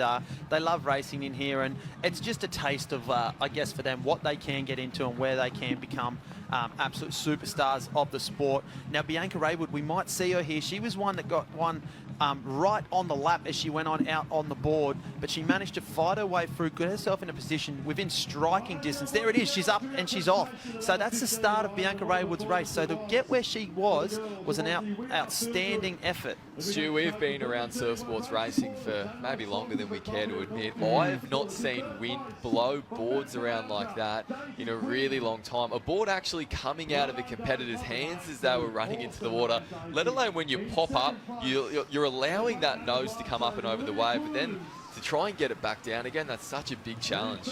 And look at this, some surf skills there for Raywood to just milk everything she could out of that wave. And here she goes the wrong way here. Oopsie daisy. The GPS recalibrates and she's around, little hop, skip and a jump over a couple of boards. The boys at the end, they got the finish shootout and they are there. So a little bit of a scramble from everyone at the end, but great effort there from Bianca Raywood of North Burleigh. Let me put it this way, Stu. We're about to see the under-15 Iron men on the start line as the rain sets in as well. People scrambling in every direction. I hope they were watching with a lot of attention because there they are, our top three of the under-15 Iron women. Well, they just had a bit of a learning experience, I think, for the next few years, is always get that right. And that is what these boys will be looking to do now as they make their way out in the under-15 Ironman final. And that's it. This is the final. So these boys, they've been through the qualifiers. They've done the hard work. They've been up the north end closest to Surfers Paradise. And they've been working hard all morning. They've already run their board. They've already run their swim. So they've had a few finals. They've got a little bit of that intensity into the bodies. And now here they are. They're in the main arena. They've watched the girls. They've learnt the way around the course. They know what they're doing. We hope so. Shouldn't see any mistakes from here as we try and have a look out now. You see the boys, they're just resting up, they're just waiting. That looks like Warilla Barrack Point cops one right there. It sends the board flying backwards. And as you see, scrambling on through, is that Cronulla Cap? That is Cook's Hill that just rolls under that one. Redhead pops up and over. Alexandra Headland's in there as well. Here we go.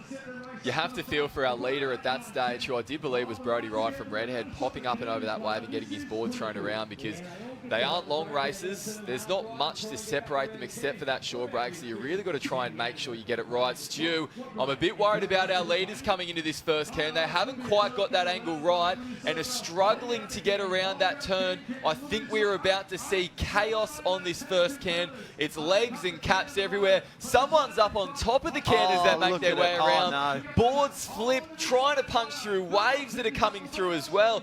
Brodie Wright, we can see him trying to get his way around that first can. He was our leader at the start of the race, Stu. If you get that line wrong, it is absolutely costly. Absolutely. You know that these surf skills, we said it all day, surf skills are going to be a premium. You've got to have a good strategy, you've got to have a good line, and you've got to not make a mistake. It's too short of a race in order to make mistakes. As you see here, is it the Sunshine Beach boy that's out in front? But look at the wave on offer. This is going to be a field. We are going to have a swim race on our hands right now. Oh, absolutely. That wave dumps them down, but the boys do really well as they're elbows to elbows there on that lead wave. 6 of them on it, maybe a 7th if that guy from Kurrawa, the young man, can make his way over the top, but not quite. So, Stu, they did everything right, our leaders so far in this board race. We've got one snuck away. It's the young man from Cronulla, it looks like, or possibly the blue and red. I'm not sure the blue and red cap. Let's look that one up. But it's the young man there. He's flying on through. Didn't he sneak through without anyone watching? He gets the course direction right as well through that transition, and he's running with speed. He knows that this is his opportunity to open up a sizable gap. It's the young man, Kobe Holden from Elliott Heads. I actually got the whisper of that one earlier as well. Keep your eye out from the young man of Elliott Heads, Kobe Holden. So he's already been dominant down in the southern part of the beach, and now he's in the main arena. He's making every post a winner so far. He's got himself a nice little break. He's actually attacked the surf a lot more aggressively while the other boys have. That's a big call.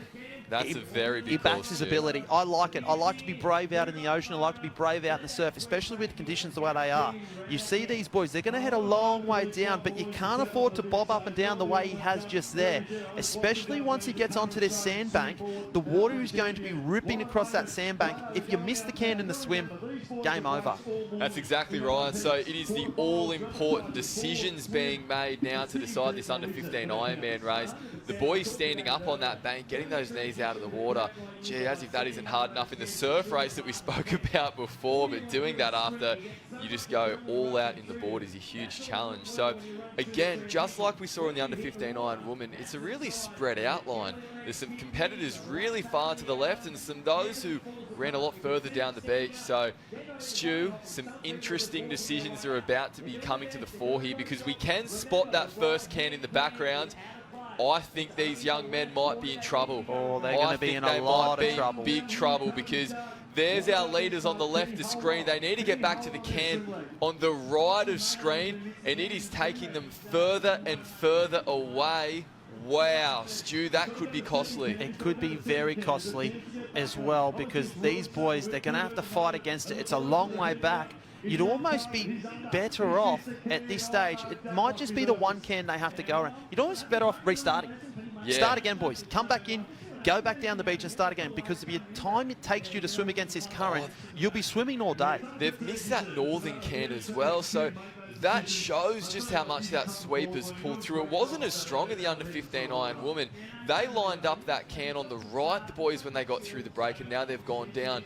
There have been ad hoc changes to the course on the fly this afternoon that we haven't quite been included in. So, look, I am hoping, to be honest, that this is one of those, and that the boys only have to swim around the one can, because if not, none of our competitors lined up the first can. The way that the Sunshine Beach boy just wrestled his way over the top of that can down, I think it's a one-can race. So I think for the boys, they've averted all danger that way, and I think they're just going around that final can. But to me, Sunshine Beach is around. Sunshine Beach is home, and so he should be going for home now. He should be turning for home. The rest of the boys, they're trying to get around there. They're trying to make their way around. I tell you what, it's a bit of a dog's breakfast out there. It's hard to pick who's at the front of the pack and who's at the back of the pack. We're going off our best efforts here. I thought I saw someone get around, but I can't see anyone making their way in. Stu, I'm worried. I'm worried that it's a two-can race, because if these boys have to get around both of these cans, then they have got huge dramas coming their way, because they are swimming on the spot at the moment. It looks as though one of our competitors did actually get around that can, though, because someone is swimming back to the beach. I do hope that is our leader, and I hope it's not someone who's instead going to come back in and run further up the beach, because at this point, it is anyone's guess in these wild conditions at the Shannon Eckstein Ironman Classic. That first wave started to peak up as they come back into the break. That one isn't going to be enough to bring him into the beach, but perhaps the next one is going to bring him through on a body wave. I think we got someone on a body wave, though. So I did see a few boys get around. It's Ben Cervenak of Talabudra that was on screen right there. But we got a few boys that are just making their way through that maybe snuck on through. That was the Sunshine Beach cap that I called earlier. There's the young man of North Burleigh. So Sunshine Beach at the moment in a chance. We got Talabudra in third spot. So that was a young man. He had a wrestling match with the can, and it looks like he might be on the beach, and he might have got around that course safely. It is that boy there, Sunshine Beach. It looks like we've lost him right now, but he's going to be able to go up and through through the chute and take the victory here. Getting the round of applause from Shore & Partners CEO Earl Evans. Sunshine Beach taking out the under-15 Ironman, coming across the line with exhaustion. Wow, you could see how much that effort took out of them. Incredible work from these young men to get around the swim course the way they did, because that was brutal. The way the sweep ramped up from the women's race into the boys, that was unbelievable. Stu, Dylan, sorry, we're just having some technical difficulties there. Dylan Wilson, we believe, from Sunshine Beach, and he's down on the beach with Dom, ready to talk about his victory. And yeah, he's a happy boy as well.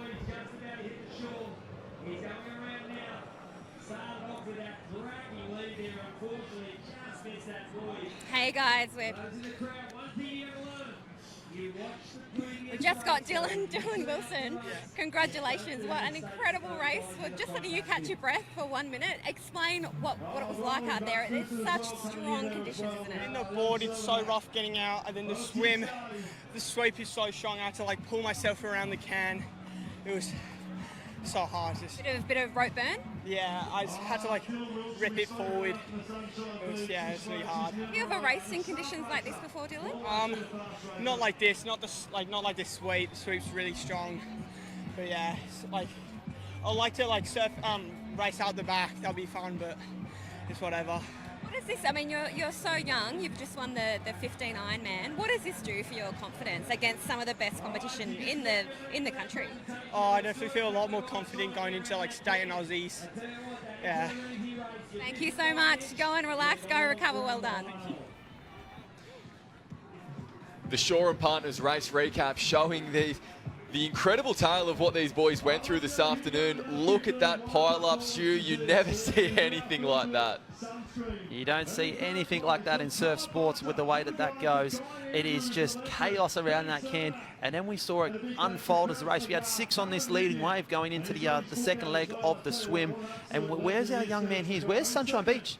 Elliot Heads. It was a Holden there of Elliot Heads. He was off to a flyer. He was off the board first, got around, but you probably found he was most aggressive, and that was the end of his day because he's missed that can. A bit of a downfall there, that tactical decision, and that is where Sunshine Beach really came to the fore. It's not an easy thing to do, to sacrifice swim time and go further down. A really good body wave there from one of our young competitors from as well. Talabudra there. Great to see those skills on show, but it was all Sunshine Beach.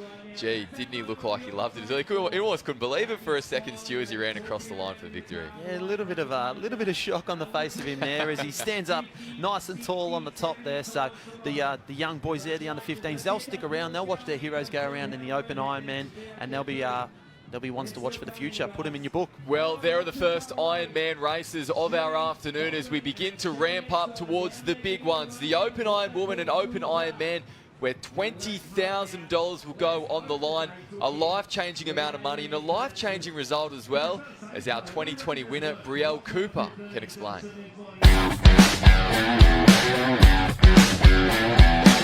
I think it's definitely one of the highlights of my career. It was a pretty special day. It was actually pretty similar conditions to what it is behind me there. It was really big and you had to be really tactical, and I think that's something, you know, for me, I grew up at Tarawa Surf Club just down the road, so I spent a lot of time out in the big surf, and yeah, those conditions really, you know, went in my favour, and it was pretty special to win that day. Shannon race was like, you know, kind of our last big race before States and Aussies that year, and I just took a step back really and wanted to enjoy myself because I'd really struggled that year, and yeah, for me to win, it really proved to myself that I am still good enough to continue to race as a professional Ironwoman, and yeah, it was probably the highlight of my year that year.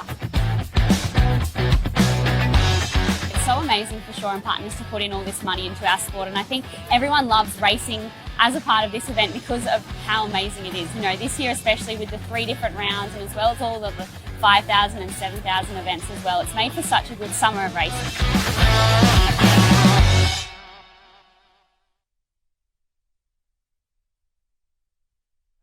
You can see how much that victory meant to Brielle Cooper when she had it, and that is exactly what she'll be hoping to do this afternoon. We're straight into the under-17 Iron Woman race. There it looks as though they're already making their way out in the water thanks to Ryan's softboards. That is who is bringing this one to you. And Stu, we've got our drone back in the air as well. Thankfully, that rain has moved on for a little while too. Yeah, it's good to see the drone footage. And we just go back to round 2, North Bondi. That was probably my favourite part of the production there in North Bondi. The drone footage capturing the whole beach landscape. Not only we got the drone, we've got the crowds back on the beach. The crowd is back on the beach right there. And it's the Fried Egg of Southport out in front. That'll be Trinker of Southport under the coaching Pierce Leonard, 2-time Australian champion. He knows how to win an iron race. We've got Trinker out there for Southport. If you want to have anyone in your corner, you want to have Pierce Leonard, someone of his calibre. I like that too, the Fried Egg of Southport. I think that's going to catch on, Stu. The Fried Eggs, everyone knows the Fried Eggs. That was my first club, the Fried Eggs of Southport. That was where I started my nipper journey, and I spent a bit of time here at the home beach, BMD Northcliffe. But enough about us. We've got the girls in the water. We've got Trinker out in front, and it looks like it might be Kalani Ives. I had a little brother just chasing me around, giving me soft serves and ice creams and all sorts of things this morning. So I had a little fan, but it's the Ives out in front of Yamba. Already in this early stage of the race, you can see just what that shore break did. The field, we have competitors not even around the first can, and there are our 2 leaders pulling down one of the best waves we've seen in the racing package this afternoon. That is going to open up a sizable gap for them. 3 on the wave behind as well, including Redhead and Cooks Hill. So a really interesting start to this race. We haven't seen an iron be strung out like this so far after the board. But Stu, I feel like we sound like broken records saying it. This is so important to get right. They must make sure they give themselves enough room down the beach to swim back onto that first cam. Unlike a normal day when the cans are out the back and you can approach it in a straight line, you must come wide and use that sweep to your advantage. Yeah, I think you almost want to go down the beach past the can before you even look at trying to attack it. I think the problem that the swimmers are getting into right now is they're attacking that can as they would in training or any other race, not taking into account how quick it is that it's whipping past. So you'd almost want to be out past the can 2 or 3 metres, and then you can just go with the sweep, whip around it, and then make your way up the beach as quickly as you can. But it's Kalani Ives, a young girl from Yamba. She almost took it out last year. She was in the mix. She almost took it out. She might have even been under 15. It might be first year 17s for her, but she's out here. She took out the board earlier. She's a great little competitor, as well as Morgan Trinker of Southport. So Morgan Trinker, the left side of your screen, Ives down the bottom there.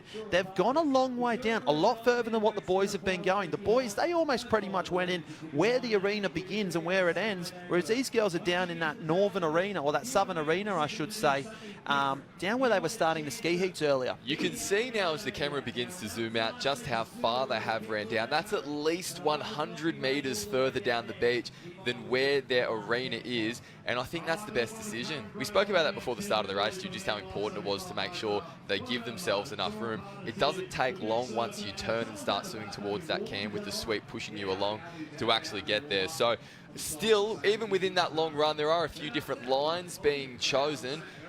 The competitors on the inside, Stu, we do hope they've given themselves enough room. Yeah, it looks like Kalani Ives still got a bit of a lead over Morgan Trinker of Southport, but I can see a couple of the caps starting to come into the front, and it's Cooks Hill and BMD Northcliffe. So BMD Northcliffe starting to make a move now, pulled up alongside Trinker, but it's still Kalani Ives. She's got a nice little lead here. If she can hit the can and slingshot around it, she's well on her way home, that is for sure, as she gets into that clean green water. You can see right now as you go that drone footage or that beach footage back out, Kalani Ives is searching, she's looking, she's got eyes up. Where is that can? Where's she going to hit that can, and where's she going to go around it? They have allowed for this sweep a lot better than what the boys in the last race have. Yeah, that's exactly right. We are waiting to get eyes on that first can, but given the angle that they're currently swimming at, I think they are quite confident. Although, mind you, the competitors further back in the field, some of them are swimming straight out to sea. In fact, there we go. I don't think they should be swimming out to sea because they are a long way to the south of that first can. So they do all get around clean. And Stu, as we see it from that beach angle, that is a huge lead. Oh, and that's it. And you'll just see this lead grow and grow and grow as these front markers, they turn that can, they go with the sweep.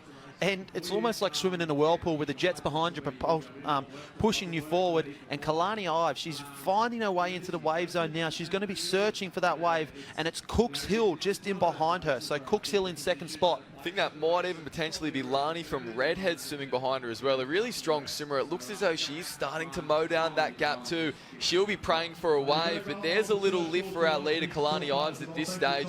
Not enough to bring her into the beach. She will pop up in just a moment, and so too are these little waves. Will she get the help she needs to come back onto the sand? So much water moving through there, Stu.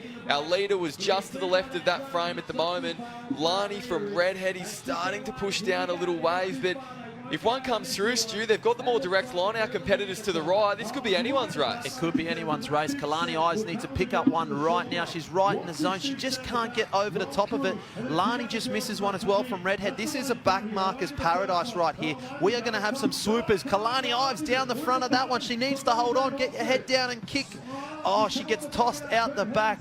Lani of Redhead and out the back. Cooks Hill pull onto one as well. Who's got the best surf skills in the pack? That's what it's going to come down to right now. Lani Waller choosing to stand up and run. She's getting that lift across, but Kalani Ives doing so well to milk what she could from that. I think that's going to be enough for her as she picks up that broken wave.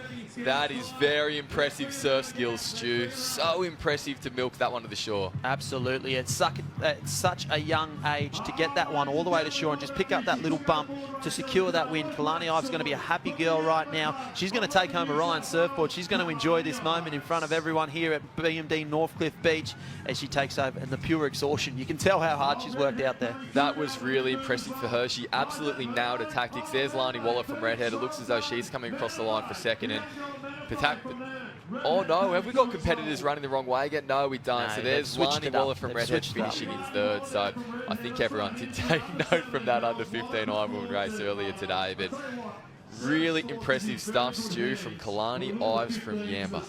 Yeah, I think they've thrown the diagram out and they're just going with what we know best, which is go around the way that feels most natural. And for these girls, this is the way they head around the course. So still competitors coming across the line. We will be heading down to the beach in just a moment. Dom will be with Kalani Ives from Yamba. A really fantastic victory here at the Shore and Partners Summer of Surf. Thank you, guys. Yes, I am here with Kalani Ives from Yamba. Yamba, it's a beautiful spot, and what a beautiful race you just put together. How much were you studying the elements in the other races before you went out there? Oh man, I'm so stoked.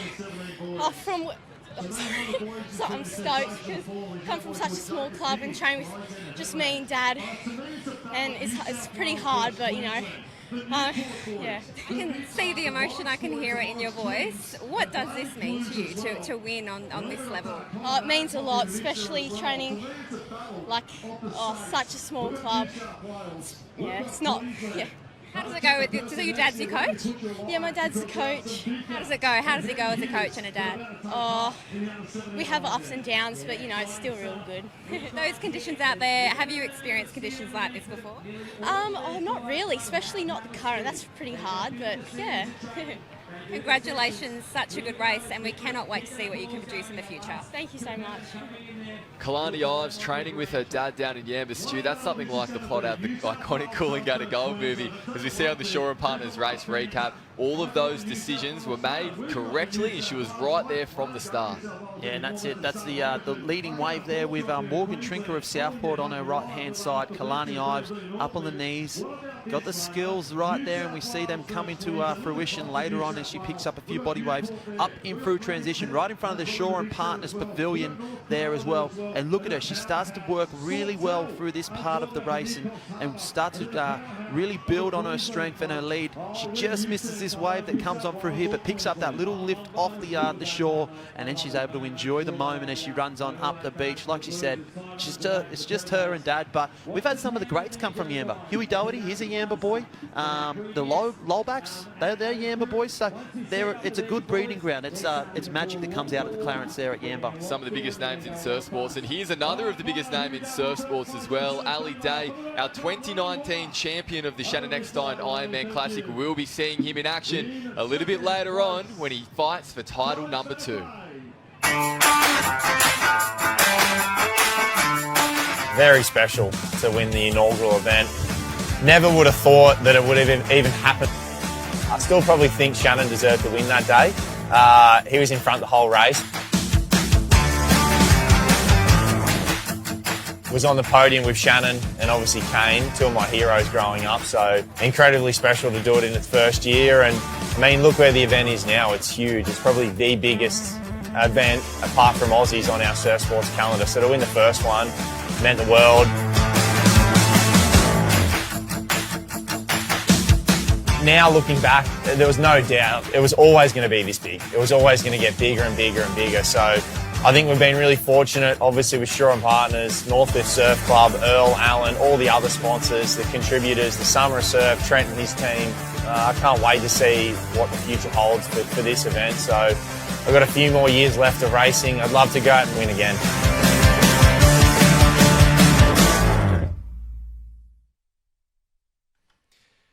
This event means so much to Ali Day. You can see that in just the passion that he was speaking about, the Shannon Eckstein Ironman Classic. And I think that's what these boys are feeling as well. The under-17 Ironman, thanks to Ryan Softboards, as they stand on the start line, ready for their chance at adding their names to a really prestigious winners list, Stu.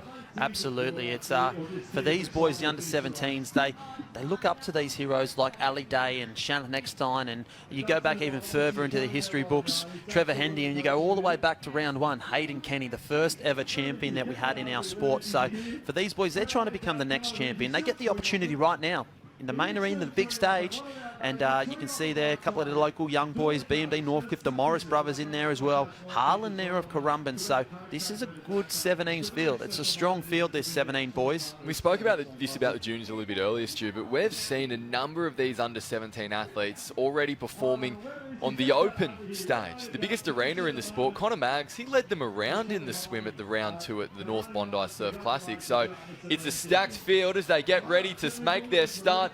A slight false start there from one of the boys, but they are not being pulled back because we are racing in the under-17 Ironman final. Yeah, it's the Ryan Surfboards Ironman final, and we'll call that a flying start there. He's off to an absolute flyer. As we see the boys, they're starting to make their way down. Connor Maggs off, though. Connor Maggs off early in that one there, so he's got a lot of work to do.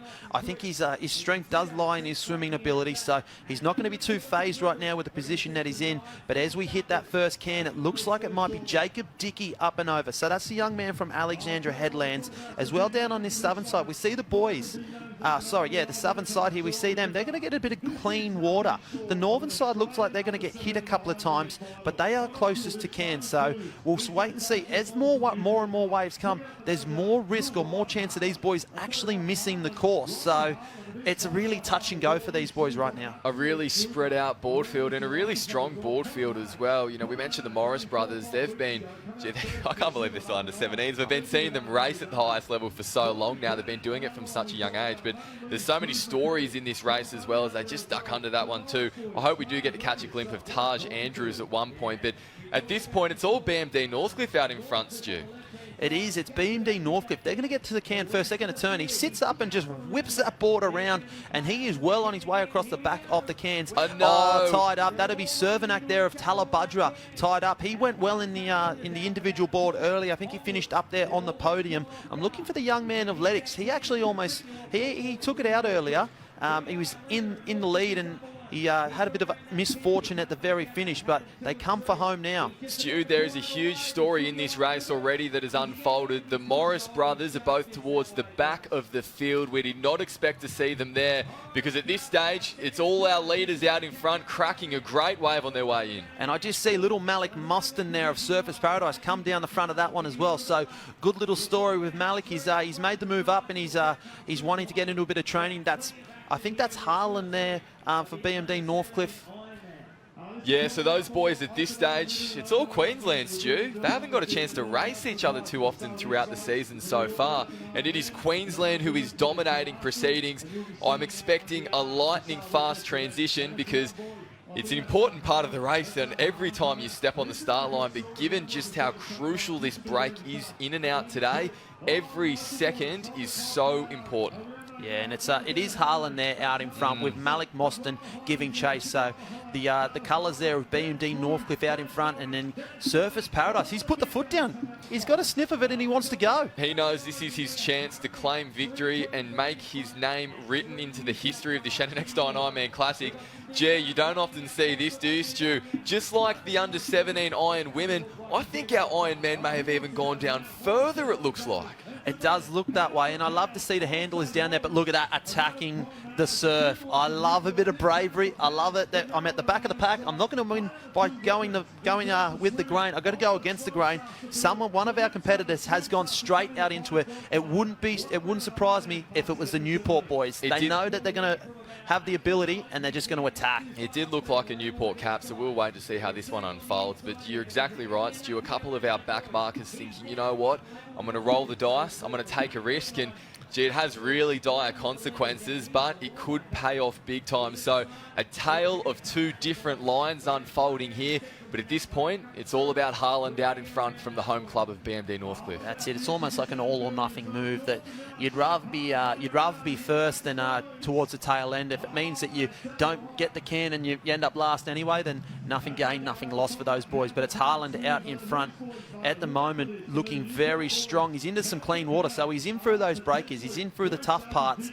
And I tell you what, that move from the young man there, down on the furthest most part of the screen, it's not too bad. He's got himself back in the race at least. He's in the mix now, where before he wasn't. That's exactly right. So we are waiting to pick up. I think we are about to see that first can come into the right of screen, having a look at where they are on the beach there. And Stu, going under some of those waves. Oh, hold on a moment, because they've flown past that first can. No, Stu, it looks as though our field have missed it, and they're going straight for the second. Oh no, what has gone on here? They've all followed. Oh dear, this could be a really costly mistake. Again, there may have been another change in the course to be only the one can. They did turn that knowing that they were going to make their way back into the beach. So the organisers, swimmers' bodies stuck on the can. That is unbelievable to see. But given the fact that they have all turned for home, I think the organisers have sprung a late course change on again. Must be that diagram, Stu. It's been given another workout. We need our own diagram up here in the commentary booth. But the boys get to the wave zone now, and it is Harlan there. And I think he will celebrate hard in front of a local spectators if he does get down the front of this wave and get across the line. But look at that. The Morris boys are in there. The Newport boys, the Caps, they've come to the front. They just missed that one there. Jacob Dickey also within the mix, but it's Harland right now. He's got to just find himself a wave. Out the back, though. Out the back. This is a chance for all of our athletes. Huge waves building, and one of them takes the drop on the right-hand side. Will he be able to come out the other side? Still in the whitewash, and no, it doesn't look like. So a gutsy decision there from some of our young competitors to take on these waves. But I tell you what, Stu, he's out in front, Harlan from BMD Northcliffe, but there's still a lot to unfold in this race. Yeah, this race is not over by any stretch. We've seen the supreme skills of Matty Palmer earlier. They've been able to catch one of those waves in through the gutter. Harlan tries to pick this one up. He needs to go, go, go. He just falls off the back of this, so he gives his competitors half a chance, but he's up on the beach now. He's up on the sand, and he's getting the instructions from his handlers. They're saying, get down the beach, get up to where you need to be.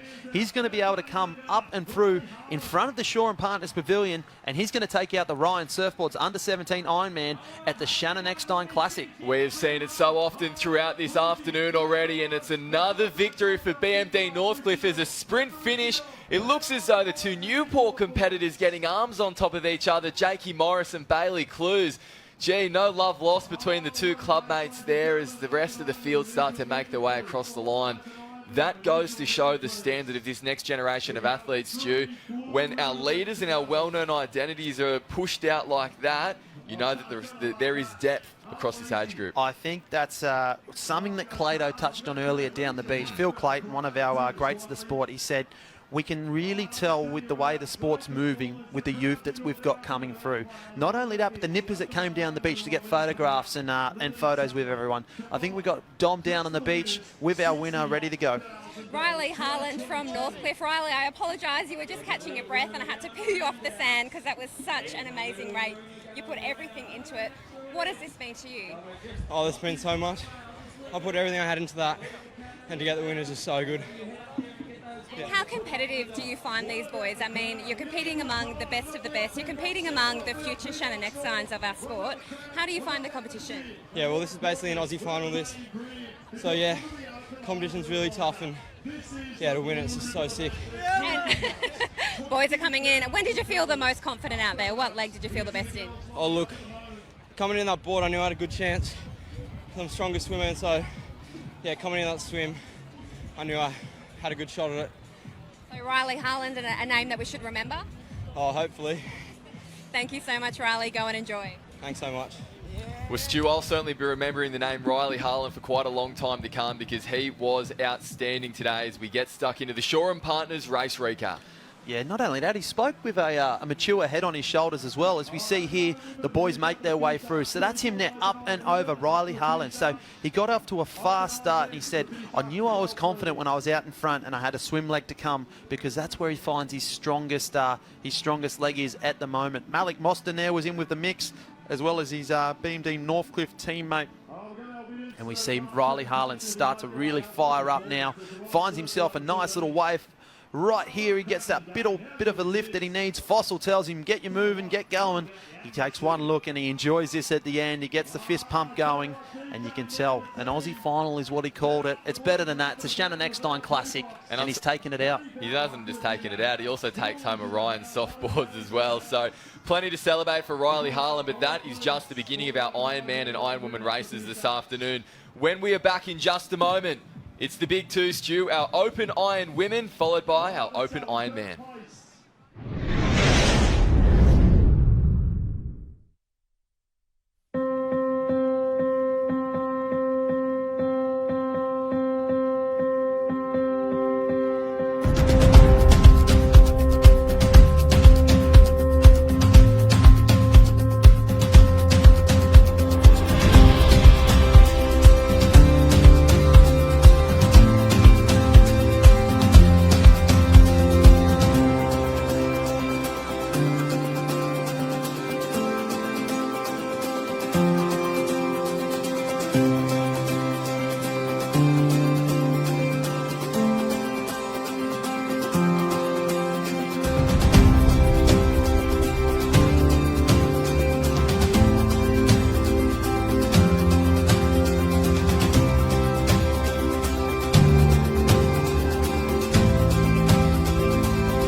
2 days of racing have led towards this, the business end of the Shaw and Partners Summer of Surf, the Shannon Eckstein Ironman Classic, the Open Iron Women and Open Ironman Finals. Our competitors are standing by. We'll be going down to the beach in just a moment.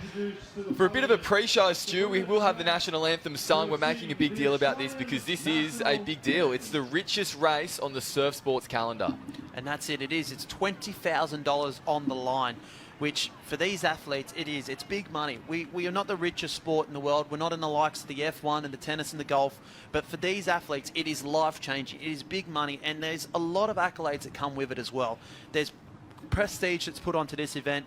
It's got such a name like the Shannon Eckstein Classic.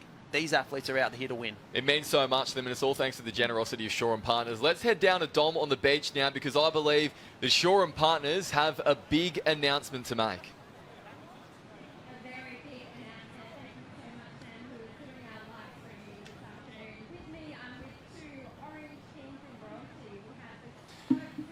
So it looks as though we are having some audio difficulties there with Dom down on the beach with Shannon and Earl Evans from Shaw and Partners. But Stu, it does look as though we can actually make that announcement on Dom's behalf. Shaw and Partners recommitting for a further year. Stu, $350,000 they put into the series this year. They're going to be upping that next year, $400,000 plus for next year's Summer of Surf. That is huge news. Not only that, I don't know if I'm allowed to mention it, but there's an extra deal for the series winners as well. So I don't know, we might be able to get Dom, and if not, throughout the races, we'll touch on that. But there's a little bit of a sweetener as well for the series winners, as well as the prize money increase. It's a beautiful shot that we can see here at the moment. All of our competitors lined up, all of the crowd lined up as well in the tents.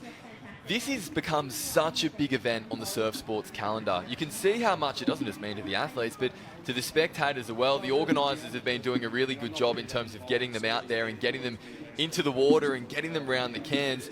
Stu, dare I say it, bigger and bigger every year. This is by far the biggest Shannon Eckstein Ironman Classic that we've seen. So you think next year with that increased revenue from Shaw and Partners, that increased support, it's going to be massive. Don't dare to say it, say it. This is the biggest we've had.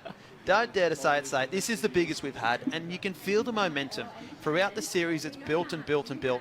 And whatever happens, it just seems to get better every time we put the Shannon Eckstein. BMD Northcliffe, they do a wonderful job of hosting, as did Alexandria Headlands and North Bondi for our 10,000 events, as well as everyone across. WA across in the west, down to Victoria for the Battle of the Bay, as well as some of the New South Wales carnivals that we've had. I can see this growing bigger again next year. That's been my favourite thing of the series so far this summer, Stu, is see the series extend to some of those regions that don't often get the big competitions like this. So for our competitors in regional Victoria, for our athletes in Western Australia, no longer do you need to make sure that you fly across to the other side of the country for every single event. It's giving people more opportunity, and it's going to be easier to keep them involved in the sport as well. That's what the Summer of Surf is trying to achieve with all this, is just keep people excited, keep them motivated, and keep them going around the cairns, because that's what it's all about. That's it. That is what everyone is here today, whether they are the elite of the elite or whether they're out there having a ski heat like yourself, Sammy. I'll throw you under the bus there. But it's for everyone. It is. And that's the beauty of our sport. Not only that, they're great people. They give back. They've got to give back to the community in order to compete. I don't know if people know that. There is a voluntary component to this sport as the elite, that they are required to do a voluntary service on the beach and patrol, which is just amazing. Yeah, so let's head down to the beach now, because the national anthems are being sung before the 2 big finals.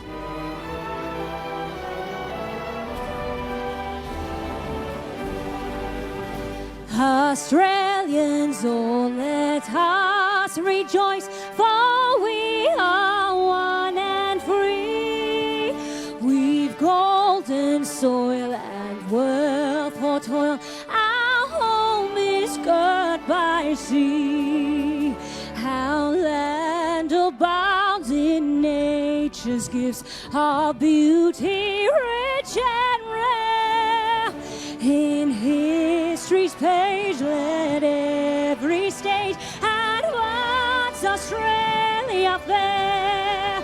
In joyful strains, then let us sing, advance Australia fair.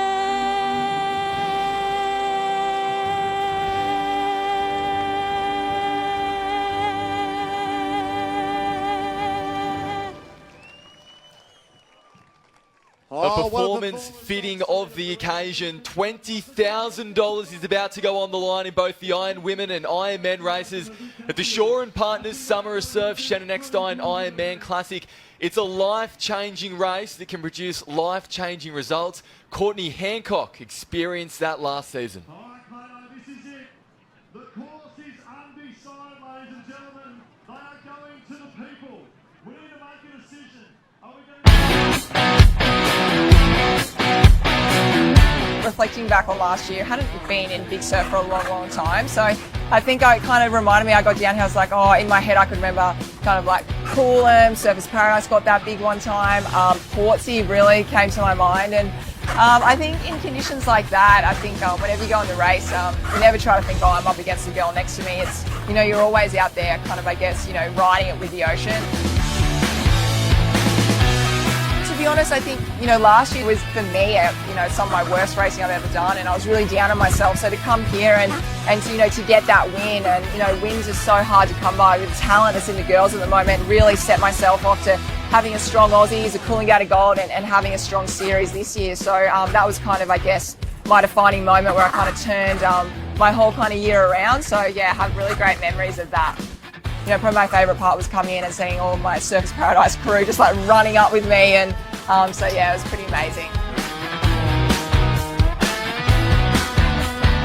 To get a win, you've got to you know, appreciate them so much because they're so hard to come by, and as you can see behind me, it's certainly going to be like last year. It's going to be really tough, and yeah, I'm excited to get out there.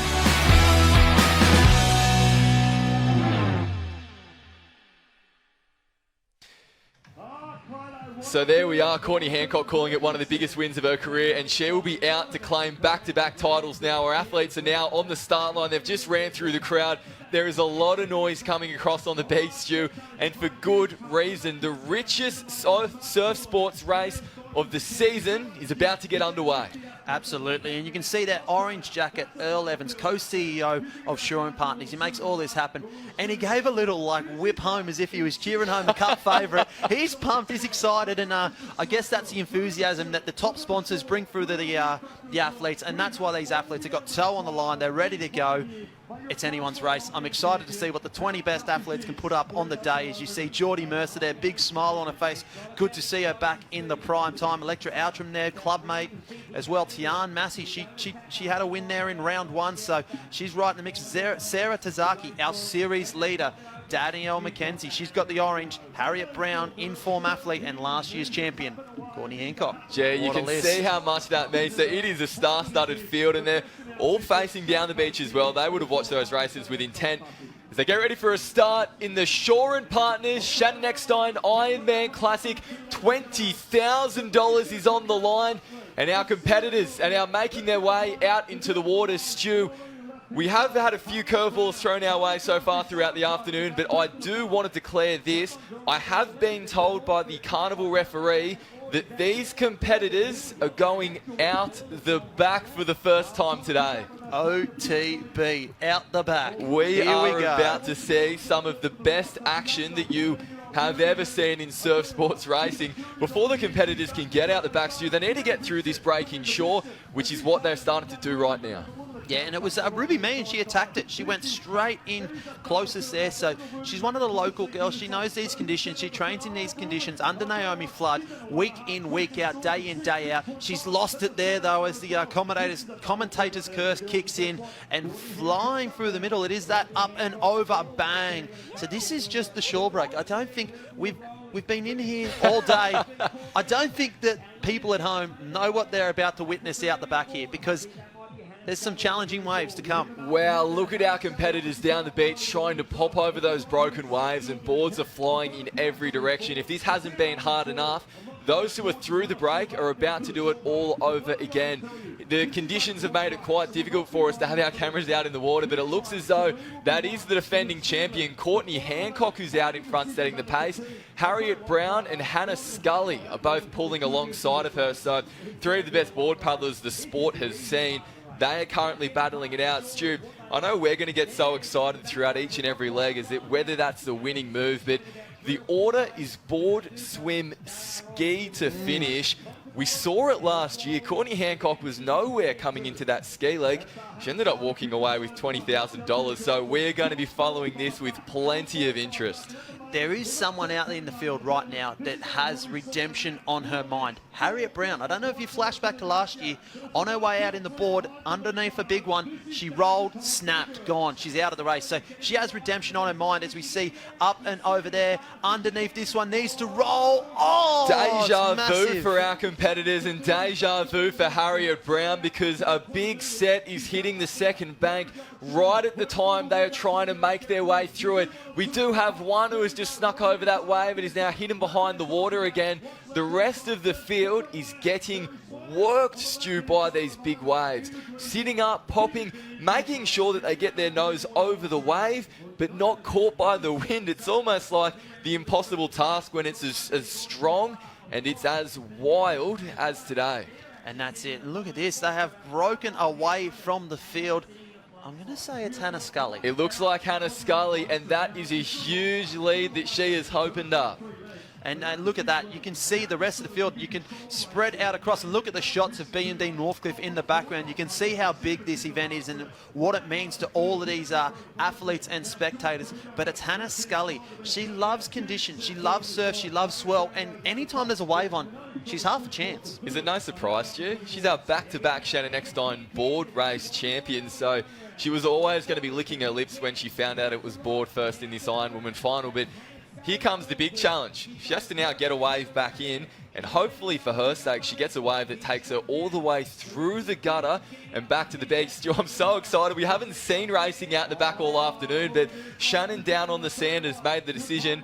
No, if you want to walk away with $20,000. Oh, look at the waves out the back. Hannah Scully just lets that one go. She's Maybe pulled off that wave on the board. That's a really big call for the board, Stu. Look, you put it this way. You can't win the race in the first leg, but you can lose it in the first leg. If she goes out and she's out, it could be. And look at this wave out the back, though, Sam. A huge wave. Our competitors had turned that buoy, and they still had to turn back out to sea to try and get back in. That's great news for Hannah Scully, because she's going to pick up the broken whitewash. These girls are about to go down this one here, so we're going to get a good look at the size of this wave. Look at the face of that wave, Sam. That has to be huge waves, Stu. 5 to 6 foot on that back bank of Northcliffe Beach. This is going to be fun, these Ironman and Ironwomen races. At the water right now, we do have Hannah Scully out in front. There's your reigning champion, Courtney Hancock, on the left side of the screen, battling through the middle. It's Brielle Cooper, another superstar in the surf. She's a former champion as well for the Shannon Eckstein race. She loves to compete in conditions. She took it out a few years ago when it was big swell up in Coolum. So she knows how to race in conditions. She knows how to get out there. As we see, still the back markers in the back, but Hannah Scully, she's on the beach. She's got a commanding lead right now. Really crucially, Stu, when that big wave came through and broke and picked up Hannah Scully, there was nothing behind it. 3 waves went underneath before our second pack was able to get onto something, opening up a huge lead for Hannah. So our competitors won't be swimming out the back, Stu. They're going to be swimming through the gutter. Hannah is going to be running down the beach now because she wants to use that sweep to her advantage. That is a surprisingly big lead for one athlete to have on their own at this point in the race. I think for Hannah, she's a supreme athlete. She is. She's the best of the best. But she's probably enjoying the fact that she's got a long leg out the way, which is her board, her best leg. She goes into a short leg, which is swimming, which out of the 3 you'd say falls down in the lower end of the echelon. And then she goes back to a long leg of a ski where she's a specialist in the craft. So for her, she's probably going, this is set up for me. This is set up as my race. Brielle Cooper, she's going, I love the surf. I love this. These conditions are my conditions.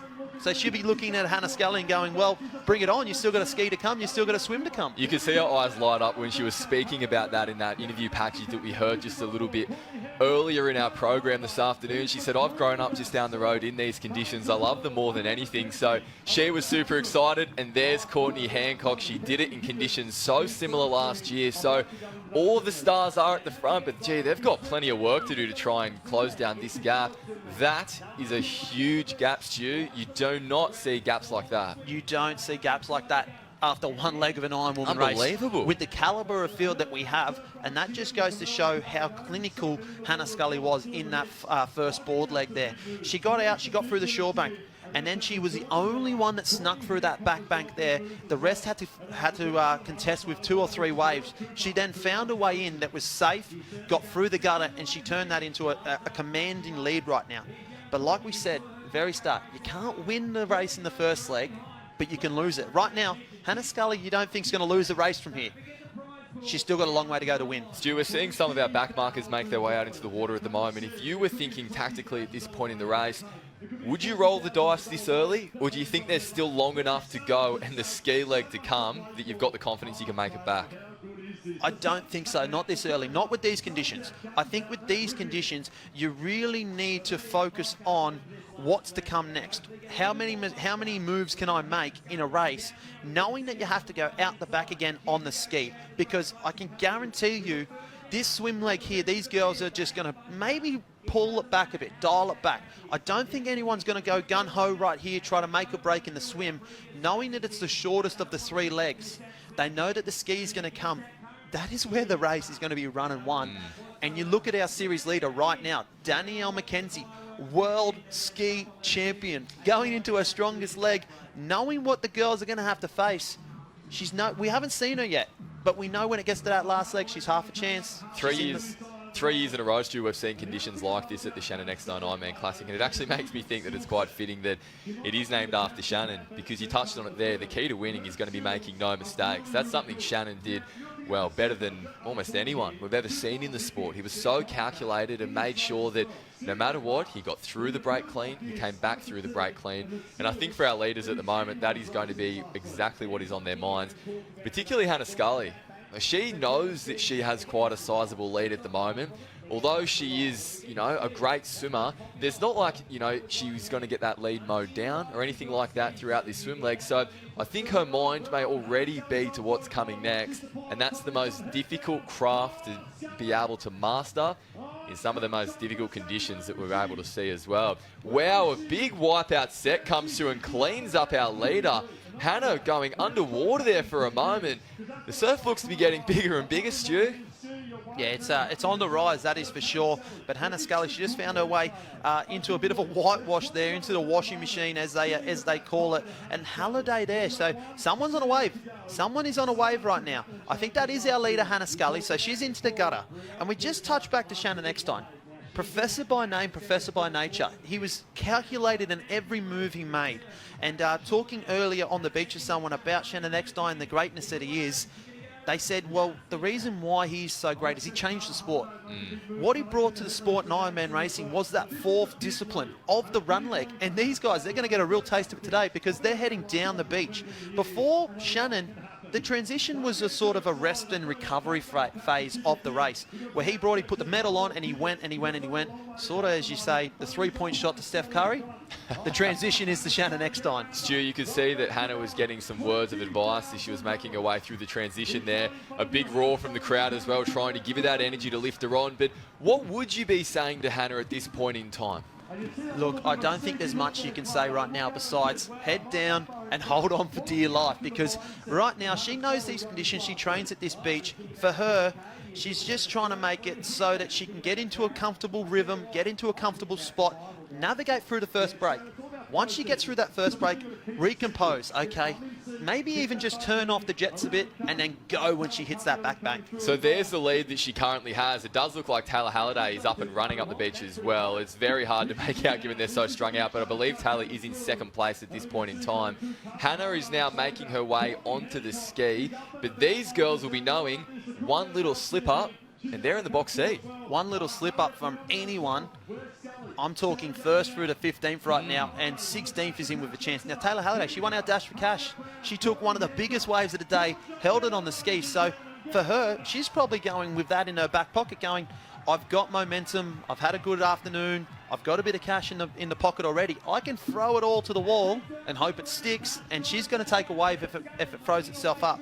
Lizzie Wellborn, she's another who does like getting out in the big surf. But let's try and zone back in on our leader, Hannah Scully. She makes her way out through the lead because $20,000 is currently in her ski with her. She wants to be able to hold on that. And Stu, it looks as though she's threw that in a break. Absolutely. It looks like she's just been a Moses there and parted the Red Sea. Unbelievable. Because she has found a way. If this was her first paddle of the day, she wouldn't have got a hair wet. She would have just gone through without getting a hair wet.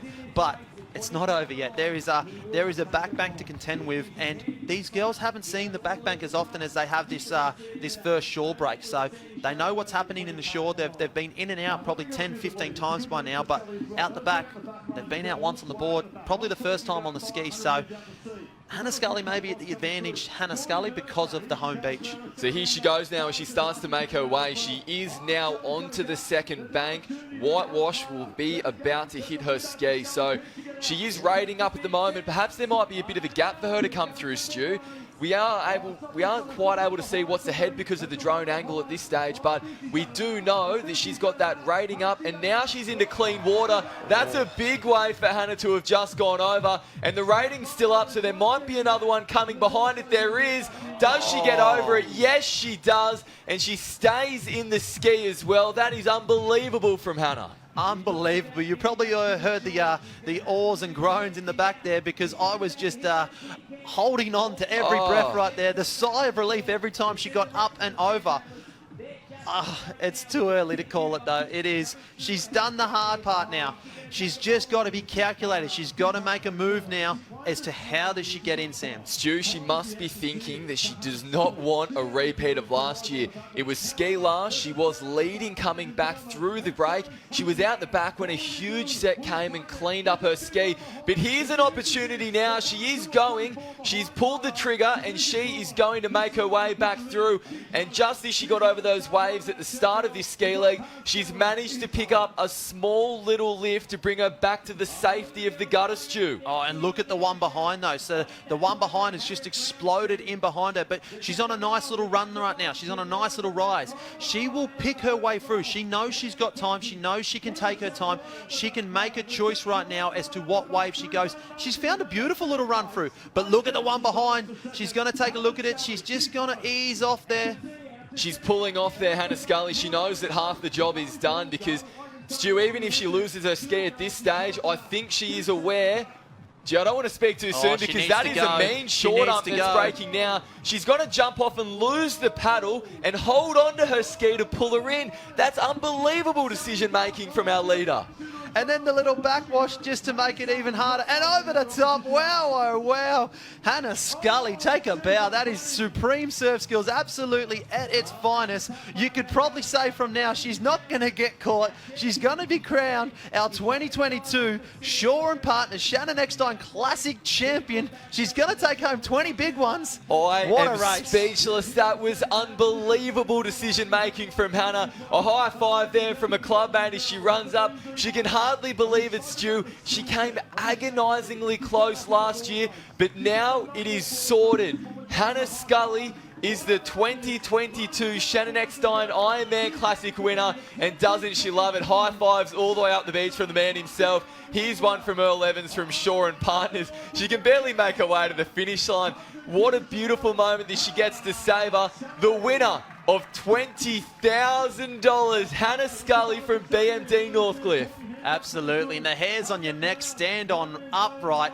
That was an unbelievable performance from Hannah Scully, and everything she did that race was as close to perfection as perfection comes. From the start in the board, to the swim in the middle, to the ski skill at the end, as we've got Courtney Hancock, looks like on the beach. She might be our second competitor. Harriet Brown also in the mix, so it's not over for the minor placings as Courtney Hancock makes the mad dash across the sand. Harriet Brown there in second, but it's going to be Courtney Hancock that splits the BMD Northcliffe pair, but it's all spoils to Hannah Scully, your 2022 champion of the Shaw and Partners Shannon Eckstein Classic.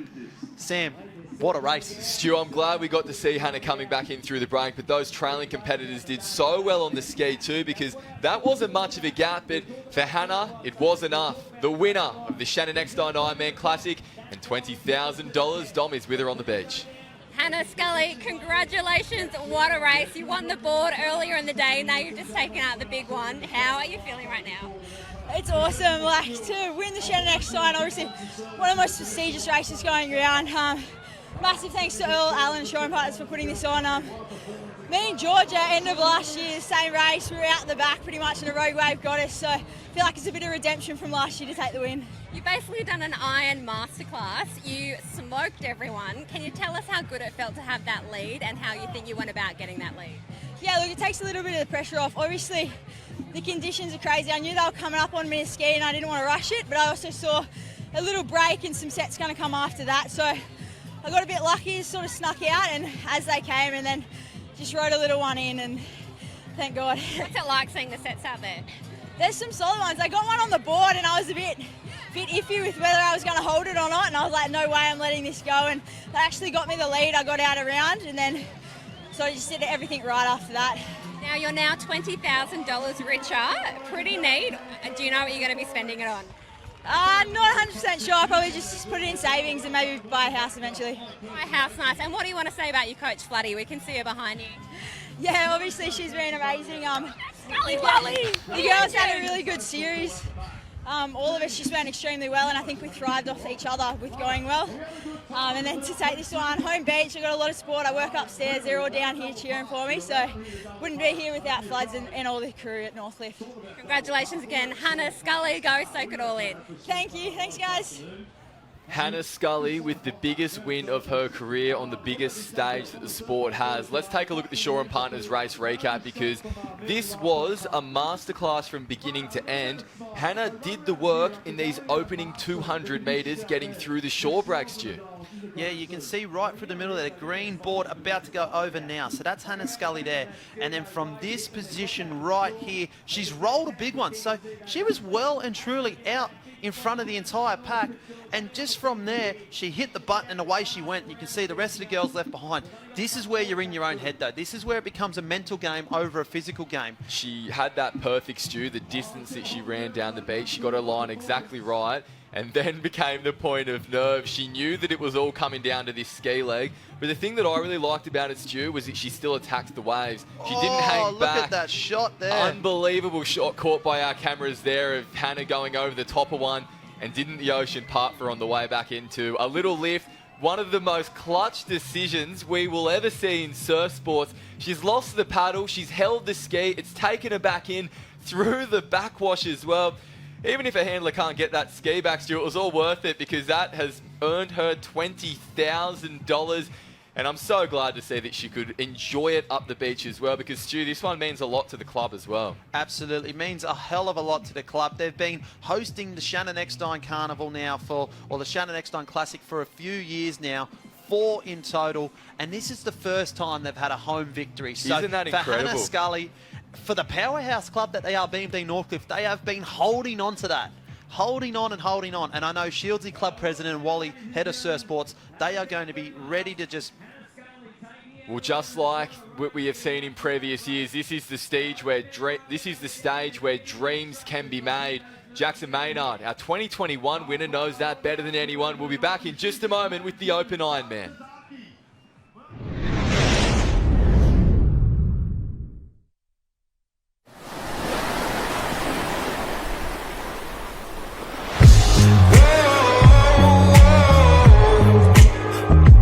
Give me your worst and you'll get my best.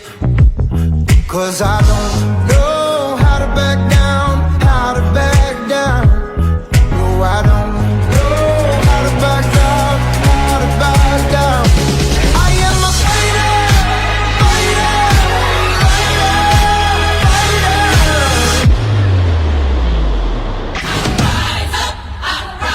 I am a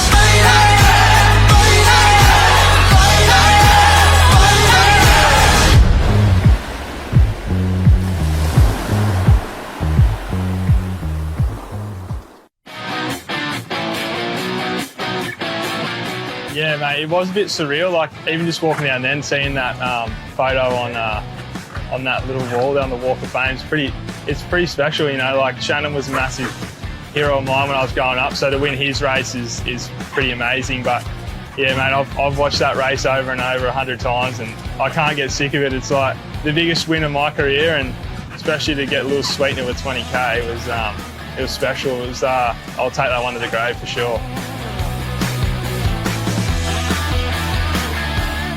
Me and my partner were looking for a house, and on the way up here that morning at like 9 o'clock, I went to an open home, and we were in there, and she was like, I think we should put an offer in. I was like, yeah, I reckon we should. This is an amazing house. And then put an offer in, and then came up here and ended up winning and put an extra 20K in the bank account. I rang the agent on the way back from the race and said, I'll put an extra $5,000 in. And he was like, yep, sweet, it's yours, mate. So within that instant, I put an offer in, won 20 grand, and then had a house to, it was a pretty amazing day for me and the family for sure.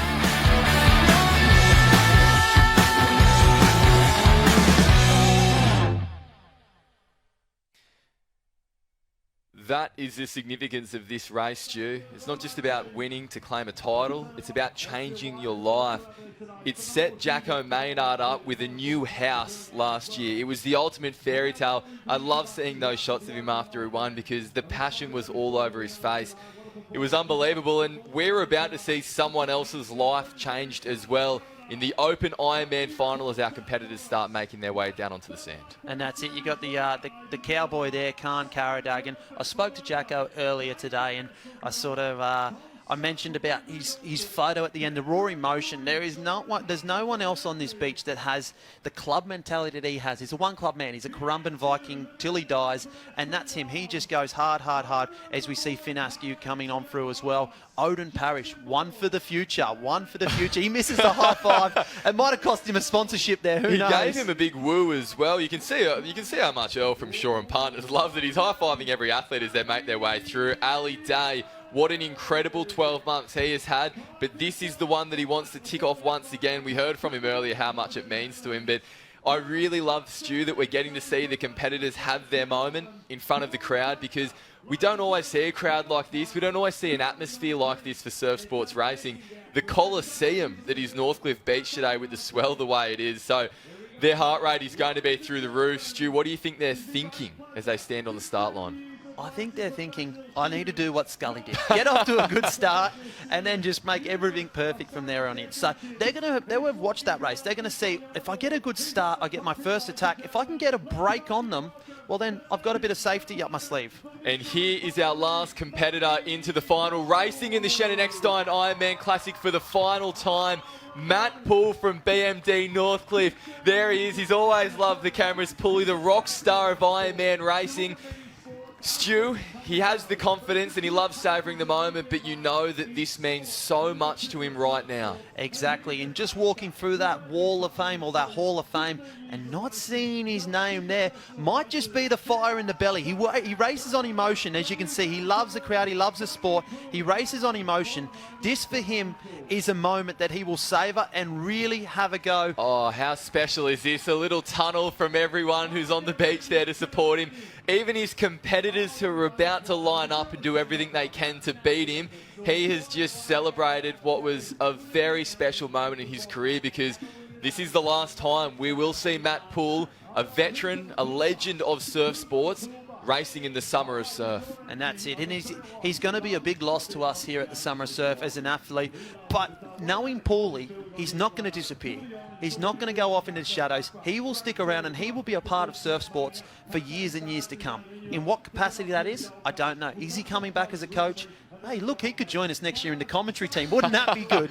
He wouldn't be short of an opinion, that's for sure, Paulie. One of the great characters in surf sports. But it's easy for him to get carried away in thinking about this being his farewell. But I think more pressingly, Stu, we just saw the footage of Jacko Maynard winning the title last year and what it did to change his life. Let's not forget that he beat Matt Poole up the beach. Paulie is so desperate to add his name to this prestigious honour roll of winners, and this is his chance. The starter has got them on the line. Boards are under the arm, and $20,000 is about to go up for grabs. Matt Bevilacqua, our current Summer of Surf Series leader. Jay Finesse giving us a shuckers to the camera. There's a lot of nervous boys, but a lot of excited athletes as well, because these are the days you dream of, getting to race for big money in big surf. And that's it. It is big money, and it's even bigger surf, but it's a whole lot of fun, and these boys are going to love every moment it is. Corey Fletcher, watch for him. He's going to be off to a fly. Ali Day, look, in behind, packing that scrum there. And they are off and racing in the Shore & Partners Shannon Eckstein Ironman Classic. Already some of our competitors taking a straight line. That's Jay Finesse from Cronulla on the right of screen, but some of the boys going a long way down the beach because they want to try and find the gap in the ocean that will give them the lead that so crucially sets up this race. And that's it. It's going to be a little bit of luck and a lot of fortune here because you need to be in the right spot, but you also need to set your race up. I always say fortune favours the brave. The more you attack it, the better you get into a position, the more chance you have of actually coming out on top. And we watched Hannah Scully. She was one of the people that went down the least amount on the beach, and she was able to attack.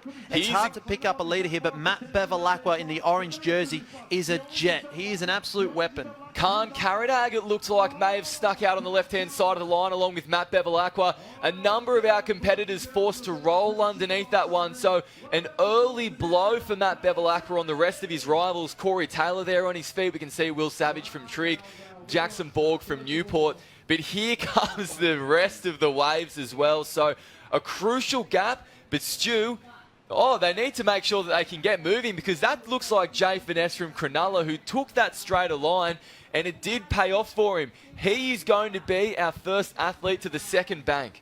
Yeah, we go back to a few years ago, and Jay Finesse in similar conditions down in Wanda, which was a beach he started on, was right up in the mix in similar conditions. As we see up and over there, the competitors forced to sit up and pop, but our two on this side of the line, Jay Finesse closest to screen now, joined by what looks to be a Kurrawa cap as well, making their way out through the break. Jay checked by that one.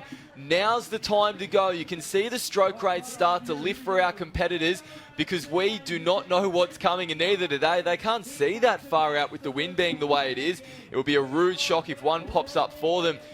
Stu, we've been talking about our competitors to the left. Ali Day is forced to roll underneath.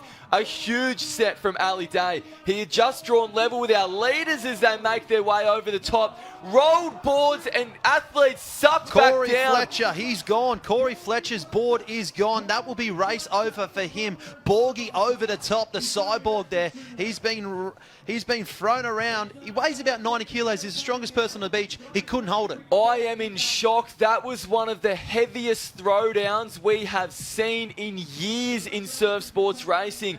Corey ducking underneath the lip only to be sucked back down at the last moment. There is lost balls all over the place and a set for our leaders. The top three getting down it, but will they hold on? Wow, that wave detonates. Will they ride out the other side? They both do. Matt Bevilacqua and Stu, it's Khan Karadag on his left. He won the individual board race last year in similar fashion. Ali Day pulling off the back of that wave, thinking that it was too big to hold. But these two are taking it all the way to the beach. Bevy goes off the back, so it's Khan Karadag who is now coming in on a lead wave of his own. Yeah, if you look back to that wave, Bevilacqua actually went towards his right there because he found that bit of the shoulder, whereas Ali Day sat right on top of it, and there was no chance he was going to make that fall. But as we see, Khan Karadag, he's got himself in the lead. He's a back-to-back board champion here at the Shannon Eckstein Classic. He's now in the Open Ironman final. He's out in front. Can he go on with it like Hannah Scully did in the women's? A rising star of the sport, Khan Karadag. He's just put on an absolute masterclass there. We know he loves waves, and he's just shown it. But here is where a bit of experience is going to be coming to the fore as well. It's a hard thing to do. We saw Hannah perfectly kept her emotions in check, and she didn't burn too much fuel in this because the swim leg, although it's often the most decisive leg today, we do like to think that if you can get through that swim leg clean, it's all about setting up that ski. Matt Bevilacqua, he's looking to be the first athlete to win 2 Shannon Eckstein Ironman Classic titles, and he'll be thinking that he's in a perfect position to do so. His swimming has been so strong throughout this season. But where did Khan go down the beach? Because that is going to be a big decision for Bevy to make. And it looked as though there was a Surfers Paradise cap that just came into frame there. Ali Day, he's always going to be towards the front of the field. And there he is with Zach Morris on his feet. one of the strongest swimmers in the field. Yeah, that was actually Zach Morris off to a red-hot start on the board. So we didn't give him the credit that he deserves. So he was out there leading that race to begin with. But Ali Day also looking to become second-time champion. So we've got a couple of past champions, but we've got someone who has experienced the glory in an individual event as the board. But for him to take out the Shannon Eckstein Classic, Khan Karadag would really put his name up in lights. What's he thinking right now? He's looking over his shoulder. We did just see that then between dolphin dives. He's trying to get a bearing on where the rest of the field is, because I think he knows that out in front, you've got no one else to follow. You can't go further down the beach or straighten up, which a number of athletes did. In fact, I saw Matt Poole almost go straight into the water. He thought, I'm going to roll the dice. I want to finish my summer surf career on top. But Khan, no doubt, he's gotten through that inner break quite well, but the chase pack is on his feet and they are coming hard. So going underneath these couple of waves, getting right down deep, holding onto the sand and potentially pushing off the bottom to give them that lift.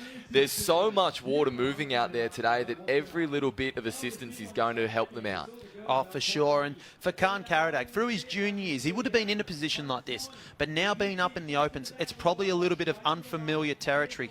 He's normally the hunter, chasing down the likes of Bevilacqua, and Day, Paul even at training. He's now become the hunted. I like that analogy, Stu, because he is being hunted down. Already his lead is being swallowed up. Some of the strongest swimmers that this sport has are hot on his heels. Ali Day and Zach Morris, two of the greats. And I think Ali Day, it looks as though he may be potentially in second. Obviously, the glare on the caps makes it very hard to see at the moment. But Khan's lead has almost been entirely swallowed up. Just getting around that first can. Again, it really snuck up on some of our leaders.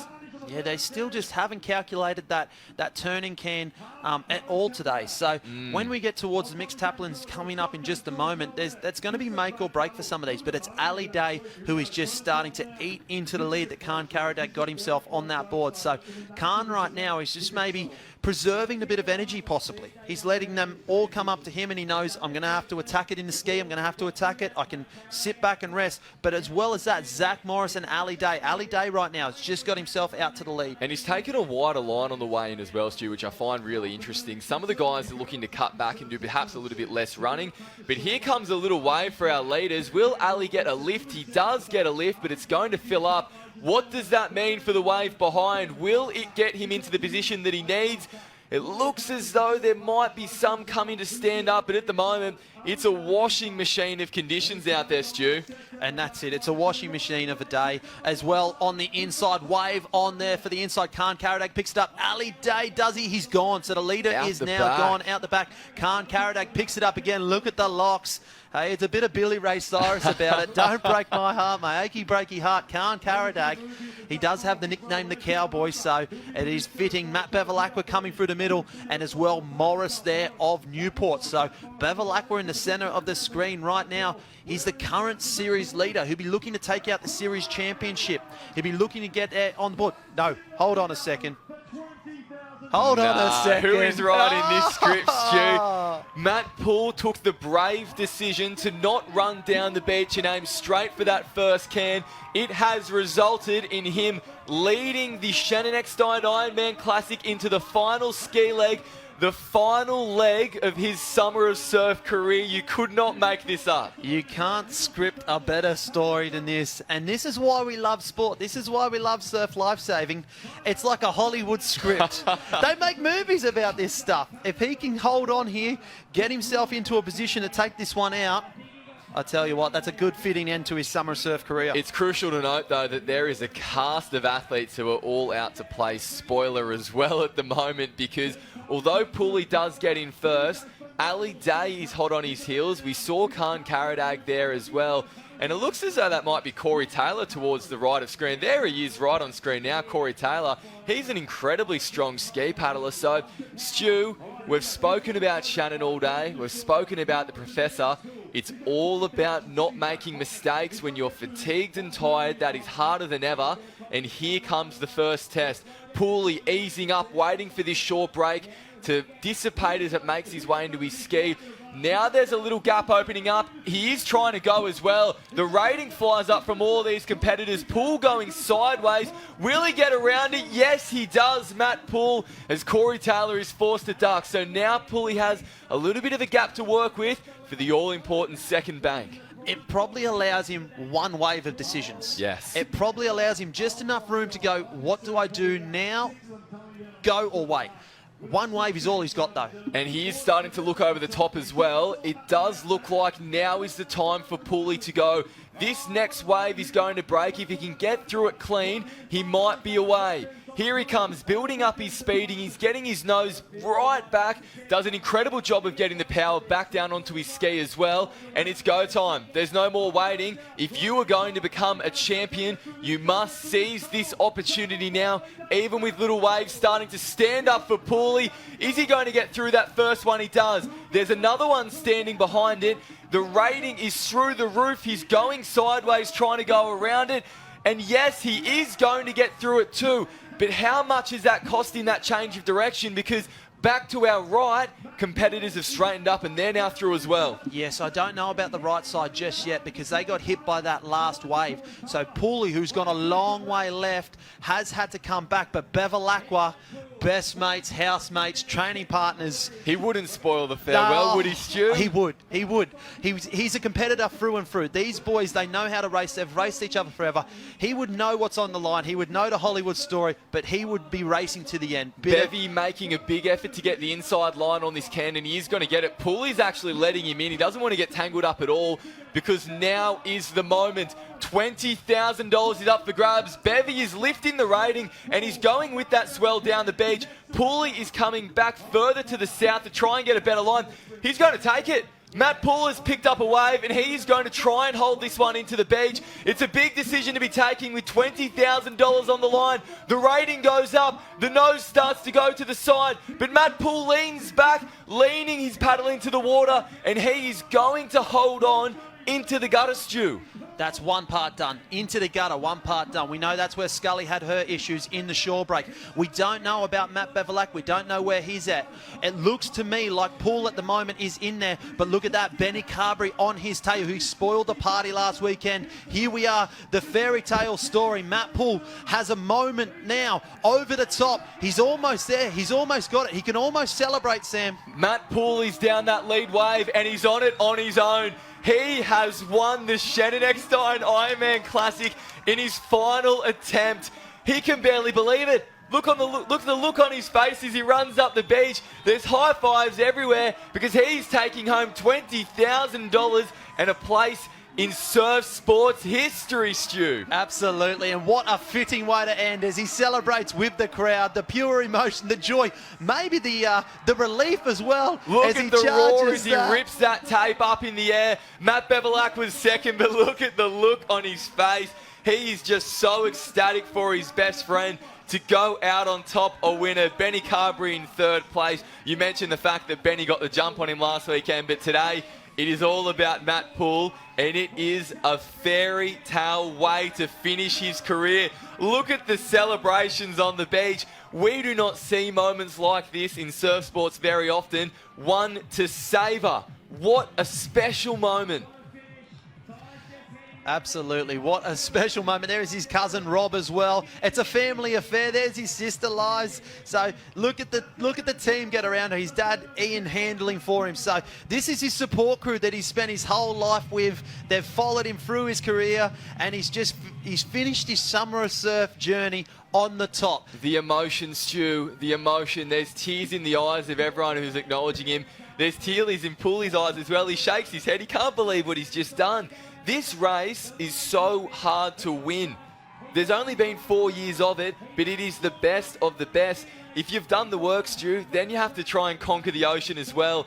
That's a whole nother lottery, and Pooley has just done it. The winner of the Shannon Eckstein Ironman Classic, and he's down on our beach with Dom. Oh, it's proud to hug with his dad right now. Matt Poole, congratulations. Where do we begin? He just said, oh my gosh. You are speechless right now, aren't you? That's like unbelievable. Really, like last year I came so close. I got second to Jacko in a sprint finish. I wanted to win the Nutri-Grain last weekend. I got second in the sprint finish, and it's so crazy out there. Like, it's literally any 20 guys could have won that today, and I just had a pretty good start on the board. I had a good swim.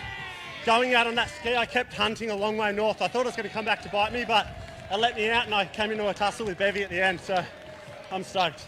A tussle with one of your best mates, Bevy. When you came out today, you had that wonderful walk down the corridor, everyone's cheering. Did you think, was that when you knew I can actually win this race? Oh, it's one thing to want a race, and it's another thing to execute and do it, and mate, I bloody wanted that so much.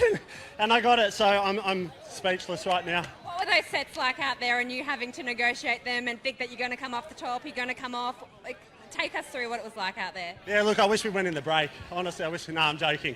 Look, I was pushing to go out the back because that is just unreal. That is it. I'd be lying if I said I wasn't scared going out on the ski and stuff, but that's the stuff that we practice, and we love those opportunities. We don't get them that often, so when it's big surf, you've got to get out there, and mate, the crowd loves it, we love it, so let's do it. Nat, you're meant to be retiring, but I think you should maybe reconsider. I'm absolutely retired. Put a fork in me, I am done. Well, you're not done yet, though. Tell us what's next for you. I got the state titles and Australian titles for Northcliffe. I'm really excited about that. But as far as Nutri-Grain and Summer Surf Series, that's all she wrote. What about the 20 grand? Hannah said she might spend it on a house. You've got a new bubba on the way. What do you think you might invest it in? Oh, let's not tell Tammy that I got that 20 grand. It might disappear pretty quick. So, well done, guys. Typical Pooley, Yes. one of the great characters of surf sports. I'm sorry, Pooley. I think your partner's about to find out that you've won $20,000 because this story is going to be everywhere. Look at these scenes, the celebrations on the beach. That is unbelievable. That is the stuff of fairy tale stew. Let's take a look at the Shore and Partners race recap because there is a lot to unpack there. Some big decisions made by our athletes early. But the board leg, well, there's Pooley walking onto the beach. The stage was set, wasn't it? It was written in the stars. Was set, and that's it. He's gone the number one right there. The next following years, for the years to come, his name will be there on the board as he is our champion. But as we go through the race right now, red hot start. You'll find that Pooley attacked the surf aggressively every single time. So he didn't leave anything behind. He left it and he just attacked. So he's very direct as Corey Taylor. Corey Fletcher getting blown apart. That is a shot we will see repeated for decades. And what about that wave as well? We thought it may have been a costly mistake from Ali, but he got back up there. Khan Karadag, it's great to see the next generation coming through in a race like this. Absolutely, had a cracking start to this race, was right out in command. Bevilacqua, though, was right on his tails as he comes on through, looking behind. So you have a look at this aerial at the moment. Matt Pooley's furthest to the right. He took a straight line and it paid off for him. The body surfing skills was on show. At this point, he's running down for his ski thinking, surely, I couldn't do it, could I? He had the guts to take on the wave, and it paid off for him. He held it through the gutter, the fingers went up on the beach, and the celebration started early. What a special moment for the career of Matt Poole. A fairy tale ending after 15 years of racing at the highest level the sport has to offer. And that's it. He's a Queenscliff nipper. He's come up as a young 18-year-old to BMD Northcliffe years and years ago. Won an Australian title as an under-19. Went to Mooloolaba. Coached under Mooloolaba. Karawa finishes his journey back where you could say it all began, BMD Northcliffe. An absolute superstar athlete. Sadly going to be missed from the sport. But like I said, I don't think he's going too far. He loves it too much to disappear completely. That's exactly right. So if we haven't seen enough action already, there's one race to go, Stu, and perhaps it's most the passionately fought race as well. The Open Mixed Taplin Relay. We don't see this event at many other carnivals, if any. The Summer of Surf started it off, and it's a stacked field. Newport A in position number 6. They won at last round at North Bondi. A heartbreaking result for Northcliffe. We'll get to Northcliffe in just a moment because I know we've both got a bit to say about them. Surfers Paradise A looking really strong as well. Over the next page, we're going to be having Alexandra Headlands, who took out round 1 of the Summer of Surf series as well. But coming into this weekend, Stu, it's the big talking point. Northcliffe A, they're in position 14, have not won a mixed Taplin race this season. It's huge. When you consider the depth of their team and the stars that we've seen on show so far today, they just won the 2 major events as well as a stack of others so far this afternoon. Is this the occasion for them to break that hoodoo? Look, the stage is set. They are the epitome of what it is to be a champion club. 15 years in a row, Australian club champion. We put the Taplin as the ultimate club event.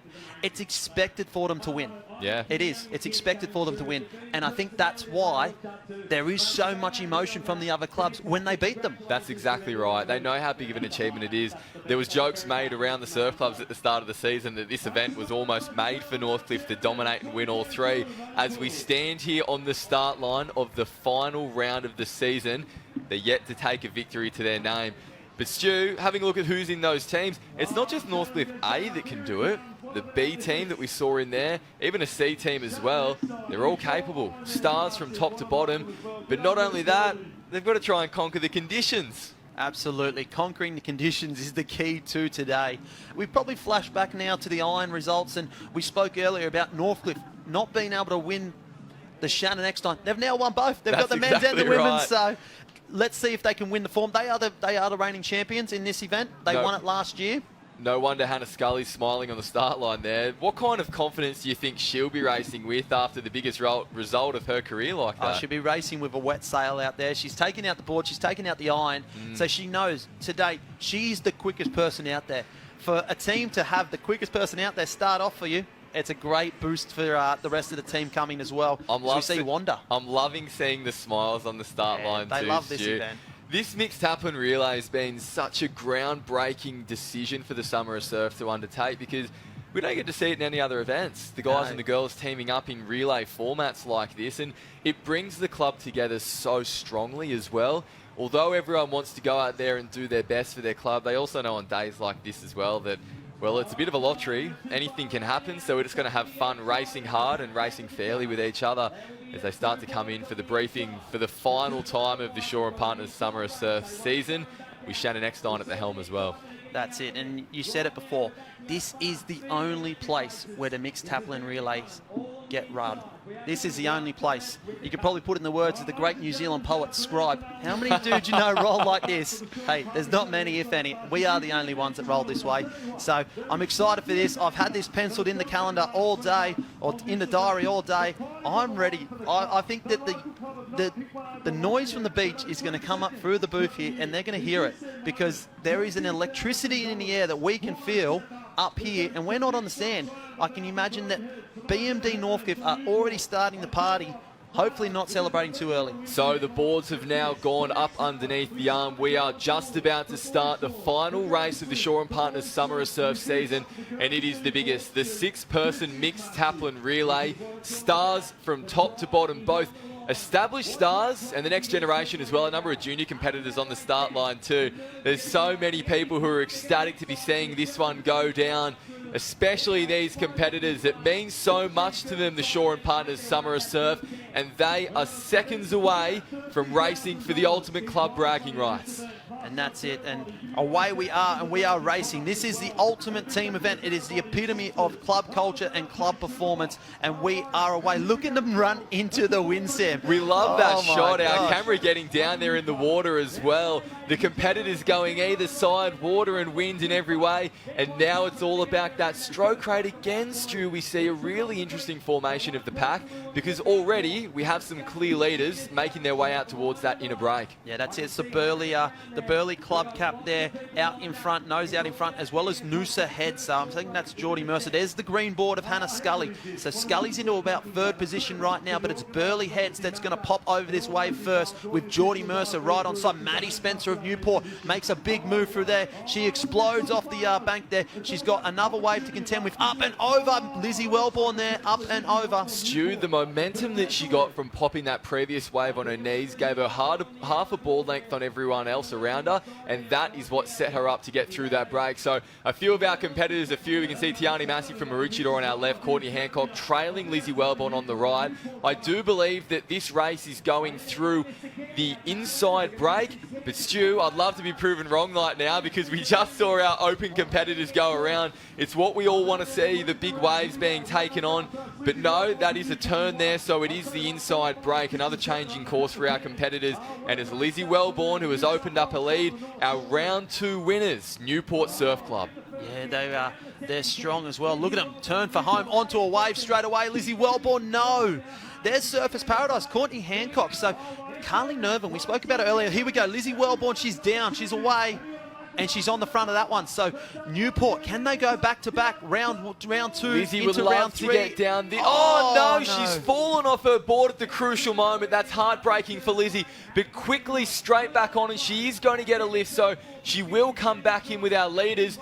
And our leaders are about to be joined by the back markers as well. In a race as short as this on the inside break, every wave counts, and we have just seen some significant ones go down. I think Hannah Scully just fell off her board, Stu, from Northcliffe. It looks to me like it is Hannah Scully that's fallen off her board from Northcliffe, but Harriet Brown is in there for the local club as well. You'll probably find that Harriet Brown is the A paddler. Even though Hannah Scully had the best of the performances today, Harriet Brown is probably the informed paddler, but it's Lizzie Wellborn and Newport that coming through. Look at the charge, look at the yelling, the roar, the support. She's going to tag on to, I think it's going to be Brooksy there. No, it's Morris there. So Morris gets tagged for Newport. He's out into the mix now as well. Bevel Aqua's going to give chase for BMD Northcliffe. The determined look on Lizzie's face summed it up for me, Stu. A look of grit and determination, because she knows how much this means to a club. We saw the footage a little bit earlier in our program this afternoon of just how much it meant to them.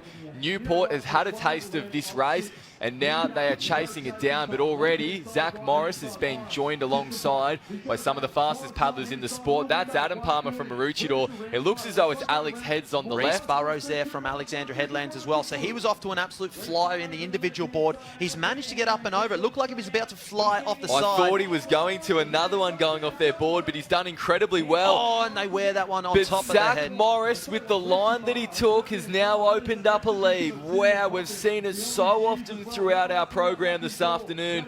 That decision is crucial, because look at Matt Bevilacqua still back inside the break. There he has been held up just like no one else that we've seen so far this afternoon. He went in with Zach Morris in the lead. Now he's out in fourth. And that's the difference. You can be 5 metres. Oh, Reece Burrows caught up on the rope and he turns his board over right there. You can be 5 metres to one side, a metre behind, and that's it. You get hit by the wave, the other doesn't. It is tight, fast racing. Reece Burrows is about to whip himself into this one here. He is the self-proclaimed king of Coolum, but he can't get himself into that one there. Morris is scattering along there. The wriggler is away, and he's onto that one. Hasn't he done so well? We saw it at North Bondi when Zach stayed down and worked his way onto a wave, which proved to be decisive. He knows the importance of giving his teammates a lead as they go into the water. There's Bevilacqua. Just as we said that he might have been hurt by getting hit by those waves, not only is he starting to draw alongside Zach Morris from Newport, he's got the perfect line into that first turning flag as well. Yeah, Maroochydore also in the party there as well. So Maroochydore in the mix, but Bevilacqua did really well to get himself back into this race after getting hit by a couple in the shore break. Wow. Look at the speed of Morris. He's one of the fastest transition runners in the sport, and we are seeing that right there. Zach Morris flying through for his team. Looks to be tagging Emily Doyle to go out in the swim. As we see Reece Burrows coming through, Matt Bevilacqua there as well. Tags Georgia Miller. Burley Head's also in the mix. You can see there Charlotte Cross getting ready to be tagged. Look at Georgia Miller. She is flying. We saw Georgia get really held up by some waves on that outer bank. In fact, I think after we had finished both our interview and Shaw and Partners race recap, I did out of the corner of the screen see Georgia come across the line. She's such a proud competitor. I know how much she wants to deliver what would be a famous day and seal a famous victory for her BMD Northcliffe. Absolutely, and you have got some class athletes in the water right now. You've got Doyle from Newport. She just took out the series, the swim series. You've got Lani Pallister. She has Olympic dreams, and they are real dreams. Right. They are right there. She's for Alex. And then you've got Georgia Miller. She's an Australian champion. Yep. She is the best of the best at the best. And so this is a class field in the water right now, as well as Massey of Maroochydore. And I love that angle that we're getting of the competitors as well, because it's nice and low. We can see them them for diving across that bank. Right now, almost swimming on the spot, there is water moving in every direction for them to deal with. That is not easy to be doing at the end of already a huge day of racing. That's it. It is a massive day of racing, and I love that we finish with where we are right now, because this is going to get exciting. You've got to remember, we're not even halfway through, Sam. There are 4 legs still to come. We're in the 3rd of 6 right now, and we get to finish with the ski. We get to finish with the big boys of the sport running up the beach. There's no better sight in surf sports than ski paddlers running. Stu, we had a clear 3 leaders as they made their way into that swim. They were so worked by the wave on that bank that we've had another 3 now come to join them. I can see a Burley Heads cap in there. Maroochydore has pulled back in line.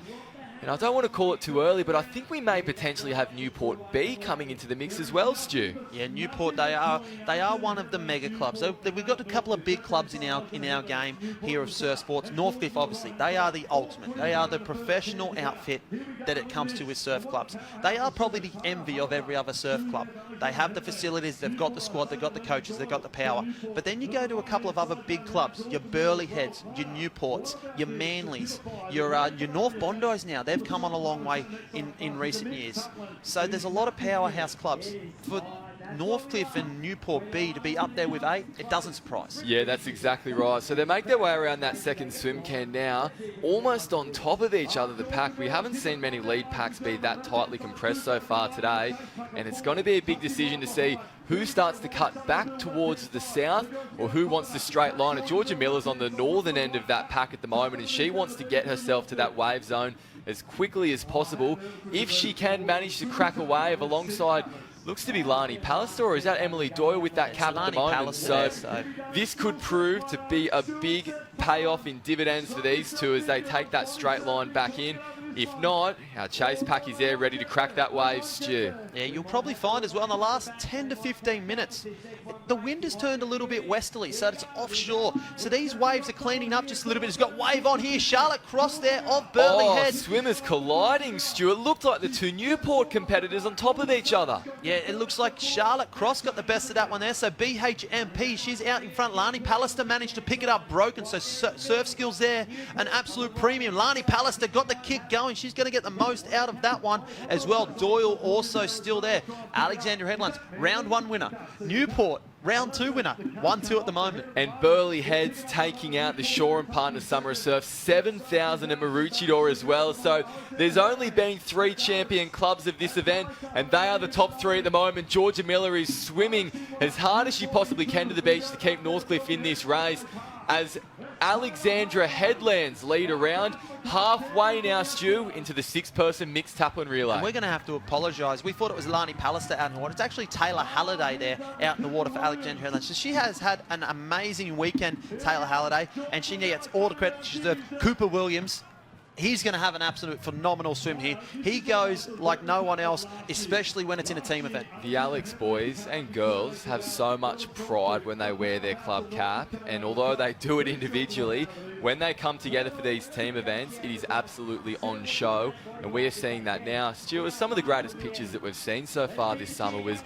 in round 1 at their home club when they won the first ever 6-person tackle and relay as part of the overall point score.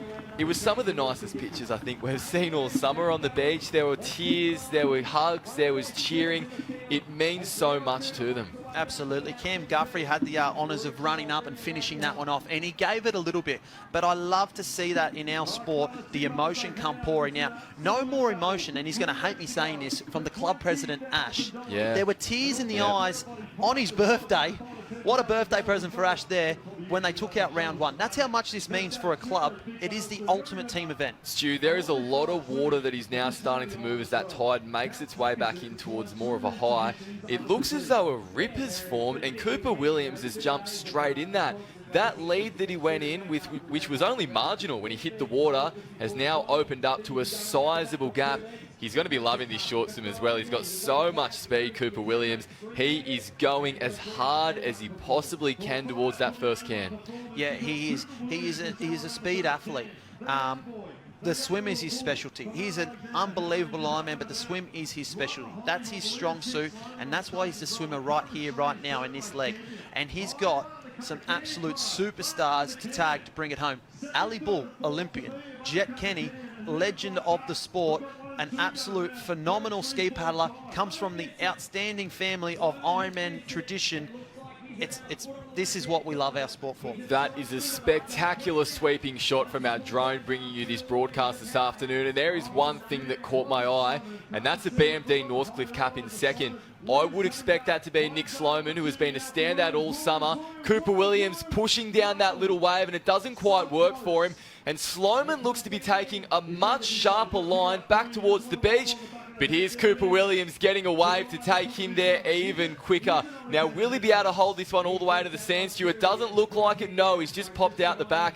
So I wonder what Nick Sloman is going to get, because if he can get a wave to bring him through, he's got a much more direct line. Yeah, Cooper just stands up on the bank now. He's going to try and get the most that he can out of this one here. He just wasn't in the best part of that wave. And once again, he does. He pops out at the end. I almost had to eat my words there. I was going to say, once again, he didn't look like he had the best part of that wave. He made it work, didn't he? He made it work, and he's into the gutter now. But Nick Sloman, he's got himself onto a better part of the beach. He's going to have to find a wave, though. Oh, and it looks as though he might have, Stu. The very far right-hand side of the screen, he's actually just swum out of it at the moment, but we did have a competitor who is making their way in through the gutter now, and I think that may be the BMD, the maroon star of BMD Northcliffe. He's got some running to do, Cooper Williams, and there's Jet Kenny giving it to him as well. Barking orders at him. It means, look at the look on Cooper Williams' face, gritting his teeth, the hair's falling over his eyes, but he's not stopping. He's going to be flying through to tag the fifth competitor for Alexandra Headlands. I hate to be the one that brings it up. Last year, flashback. Lana Rogers, she's in the spot. She's about to take it out. Northcliffe giving chase. This is going to be a crucial leg. Our two ski paddlers now going head to head. Let's try and have a look at who is ski paddling for Alexandra Headlands. It's none going to other. be Ali Bull. It's Ali Bull, the two-time Olympian. Look at those three competitors in the water there. Danielle McKenzie, Gemma Smith and Ali Bull, the three best ski paddlers in this field, Stu, by a considerable margin. We talk about scripts and writing better scripts. This is just delivering. Shaw and Partners in the Summer of Surf. I don't know who they've paid and what they've done today, but they have delivered on all fronts, because we have had some unbelievable races, and you can't write scripts better than what we've got right now. Okay, here goes Ali Bull punching through the first wave on that bank. She gets through it and gets that rating going back up, and now it's lifting. I think there's something coming. Will she get over the top? She ducks underneath it and stays inside her ski. That was clutch from Ali Bull, because now she's got some blue water to work with Danielle McKenzie hot on her heels. Yeah, Danielle McKenzie, world ski champion, but two-time Olympian Ali Bull. So both outstanding in their own rights. They're going to turn for home now. Ali Bull's going to go with the sweep. It's going to come down to surf skills. It's going to come down to the final leg. As the swimmers still coming through. Swimmers going around those cans at the moment. Ali Bull's going to have to get around before this one collects her. Oh, she's certainly hoping she has got around it, thankfully for Ali, because this is the wave to take her to the beach. If she can get around this, I don't know if Danielle will get the next one. So Ali's got a decision to make here. It looks as though she's pulled off the back, Stu. She doesn't want to take that wave on. Look, I don't think she needed to take that risk. I think she can take a safer option here. She's got a wavelength lead. She knows if she tags Jet Kenny with a wavelength lead, it puts him in the race. It's going to come down to who's going to now there. Danielle McKenzie, though, is back in it. She took the wave, she took the risk, but I think for Ali Bull, not a bad decision. Not a bad decision by any means. There is going to be a showdown for the history books in this final ski leg.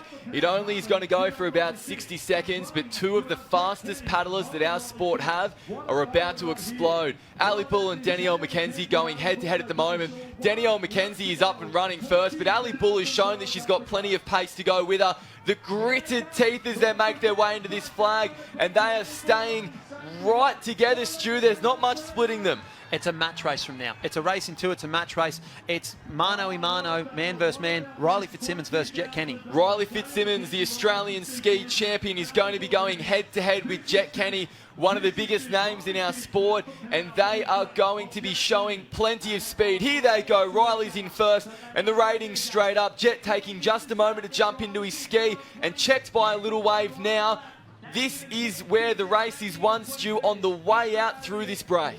Absolutely. If Riley Fitzsimmons can find himself a little bit of clean water, get up and around that break, then it is shut the gate. It is all over. But Jet Kenny fighting back. Jet Kenny's got momentum here. Up and over that one. Gets a little ramp. Riley Fitzsimmons just keeps getting checked and checked and checked. Hits one there. Oh, here we go. Jet Kenny ramps on up and over alongside Riley Fitzsimmons. We have a race on, Sam. They're almost side by side, Stu. Just when we thought Riley was starting to get ahead, Jet Kenny with an outstanding display of skills to pull himself back into this race. But this turn is going to be all important. Riley hits it first. He's now got some clean water to work with Jet Kenny on his inside. He's going to try and go up the inside, Stu. They've pulled up level, and here comes a runner. Here he goes. Jet Kenny pulls up the inside, gets the run, but doesn't get enough. Riley Fitzsimmons pulls over the front of that. Just needs to hold his ski straight. Just needs to put the power on, lift the rating, and he can get his club, BMD Northcliffe, the home club for round 3. Shannon Eckstein. Riley starts to go to the side, but he straightens it back up. Will he? No, Riley goes off the side, and he's facing back out to sea, Stu. Here comes Jet Kenny. It's a racing 2 again. The race is not over. Jet Kenny goes sideways now. Oh my gosh. It looks like Riley Fitzsimmons might do enough. This beach is going to lift its... As Riley Look Fitzsimmons... at the passion, the roar from Riley Fitzsimmons. They haven't been able to do it all season. They've finished second so many times, and look at that claim, because BMD Northcliffe have just capped a perfect day at their own event, winning the 6-person Taplin relay at the Shore & Partners Summer of Surf. Oh, there's a little bit of attitude in that claim there. That's a bit of where's the haters now? Where's your voices now? Because we've just taken it out. We've got our event on our home beach. And I tell you what a day we've had, Sam. To think of the results that we've had right here, finishing with BMD Northcliffe, it's just amazing to see. The smiles tell the story. Riley almost snapped his paddle in half over his leg when he threw it down, but this is the moment they've been waiting for. Stu, there's been ridicule. There's been plenty of people saying online throughout the season that Northcliffe wasn't able to come through and win this event. They have delivered when it counts, and great sportsmanship from Jet Kenny. He's straight in there as well to congratulate the Northcliffe team, because even though we are racing hard, the surf sports community is so close, and Jet knows that that is a special moment that's just unfolded. Yeah, absolutely. And I think for BMD Northcliffe, the taste of success today is so sweet. There's never been a day like it for them here at the Shannon Eckstein. Not at the Shannon Eckstein Classic. You've got Hannah Scully, Ironwoman champion. Matt Poole on his retiring race, Ironman champion, and then they cap it off. BMD Northcliffe taking out their first of the season, I should say. Back-to-back 6-person mixed Taplin. Well, they left it until the last race of the Summer of Surf season, but the hoodoo is finally broken. We will be crossing down to the beach with Dom Loudon in just a moment to hear from our winners who are still celebrating. Dom, what a party it looks like on the sand. Yeah, I have the golden couple. We've got Riley Fitzsimmons and we've got Georgia Miller, who just had a very cute embrace. Riley, first of all to you, amazing finish. You are an Olympian. We've seen you on our TV screens before. You just epitomise what surf sport is all about. How are you feeling? Oh, I'm over the moon. As a clubby born and bred, they're the races you want to win. You want to win it with your teammates.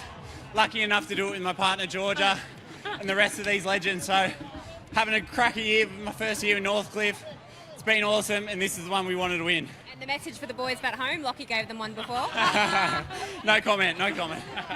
Georgia, congratulations. The look in your eye when you were running up the sand, you look like you could bloody kill someone. How are you feeling right now to get this win for Northcliffe? Oh, this is the one we wanted. We've been really unlucky all year not to win any, but we knew we wanted to win on our home beach. So to do it with this team, we still managed to overcome really heaps of obstacles in that race and then come out on top. I nearly disowned my boyfriend just then. But yeah, no, we're so stoked to take this one out. A big thanks to Earl and Alan from Shore & Partners for putting this incredible event on. And Harriet, for you, you've been with Northcliffe now for a few years. You've had a massive season. Personally, what does it mean to you?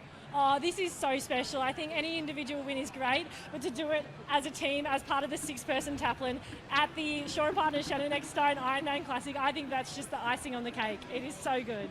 And Danielle McKenzie, DMAC, you are the surf ski queen. So how does it feel to wrap up with a win this afternoon?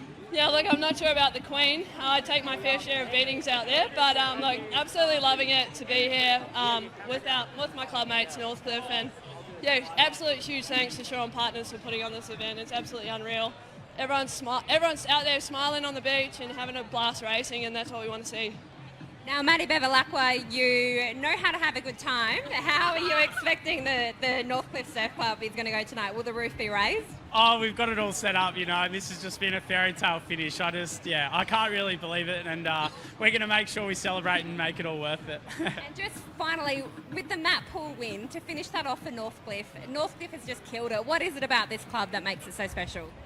Well, to be honest, this is my first year, so, I mean, be a part of this and be actually to win races is something special, and, you know, everyone around here is just enjoying every minute of it, so it's great.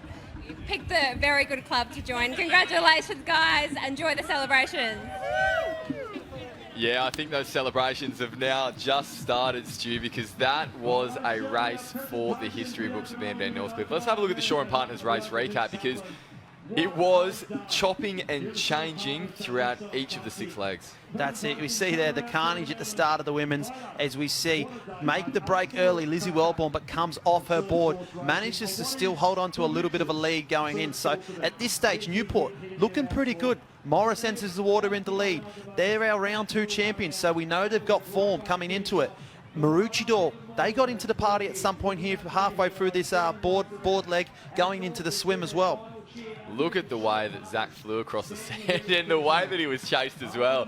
The last race of the carnival, but everyone still had plenty of place in them. Stu, this is what I mentioned earlier. The girls all got caught up in that swim. They came on top of each other on the way back in, and it was Alex who emerged at the front. Yeah, that's it. Taylor Halliday, great swim from her. Cooper Williams did all that he could, got himself into a spot, got himself into a position, got himself across the gutter and onto the sand, and he tagged there Ali Bull out in front for her team. It then became a race into Northcliffe and Alexandra Headlands. What a way to finish this off. 2 of the biggest, fastest, strongest competitors in the sport, Riley Fitzsimmons and Jet Kenny. Look at Riley lapping up the atmosphere of his new beach. He loved every second to finally break the hoodoo for BMD Northcliffe on their biggest day of the year. That's right. This is the biggest day of the year for the BMD Northcliffe Club. And we will be wrapping all of the action up in just a moment. After this ad break, we'll be back on the sand for our Shore and Partners post-show at the Shannon Eckstein Ironman Classic.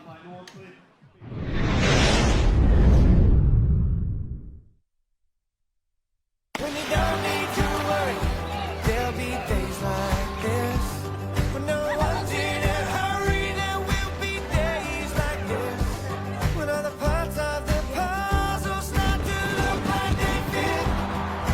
My mama told me there'll be days like this.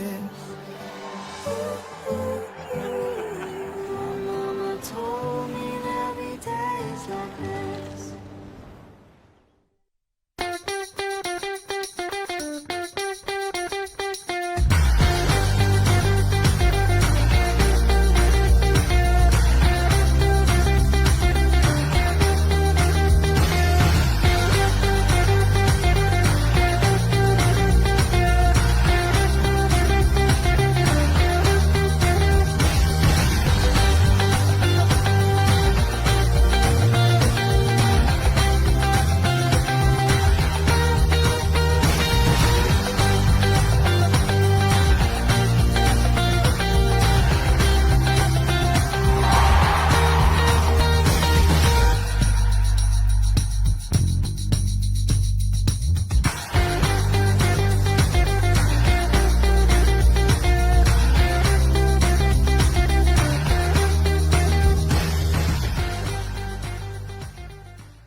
Last ball, then it's time for a dip.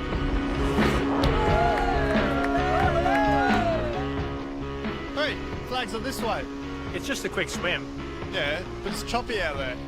Mate, look at us. She'll be right. She'll be right. Won't save your life. Come on.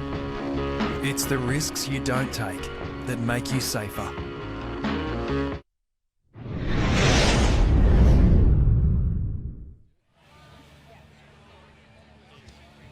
Well, we are now down on the beach soaking up what is one of the biggest festival atmospheres that I think we've seen at a surf sports carnival for some time, because that was a Shore and Partners Summer of Surf. to remember. We are at the end of the program and there has been so many results to talk through. Let's start with the Open Ironwoman, Stu, because that was a masterclass from Hannah Scully. Absolutely. There's no other way to put it. It's a masterclass from Hannah Scully. On her home beach, to go one better than she did last year. She was almost there last year. She couldn't get across the line. Today, she does it, and she does it in style. She takes home the $20,000, all thanks to Shaw & Partners, and probably the highlight of the day for me, Hannah Scully winning on her home beach. Dom, it was such a thorough performance as well, wasn't it? We saw Hannah from the start of the race looking so strong. The relief when she crossed the line, you could see how much it meant to her.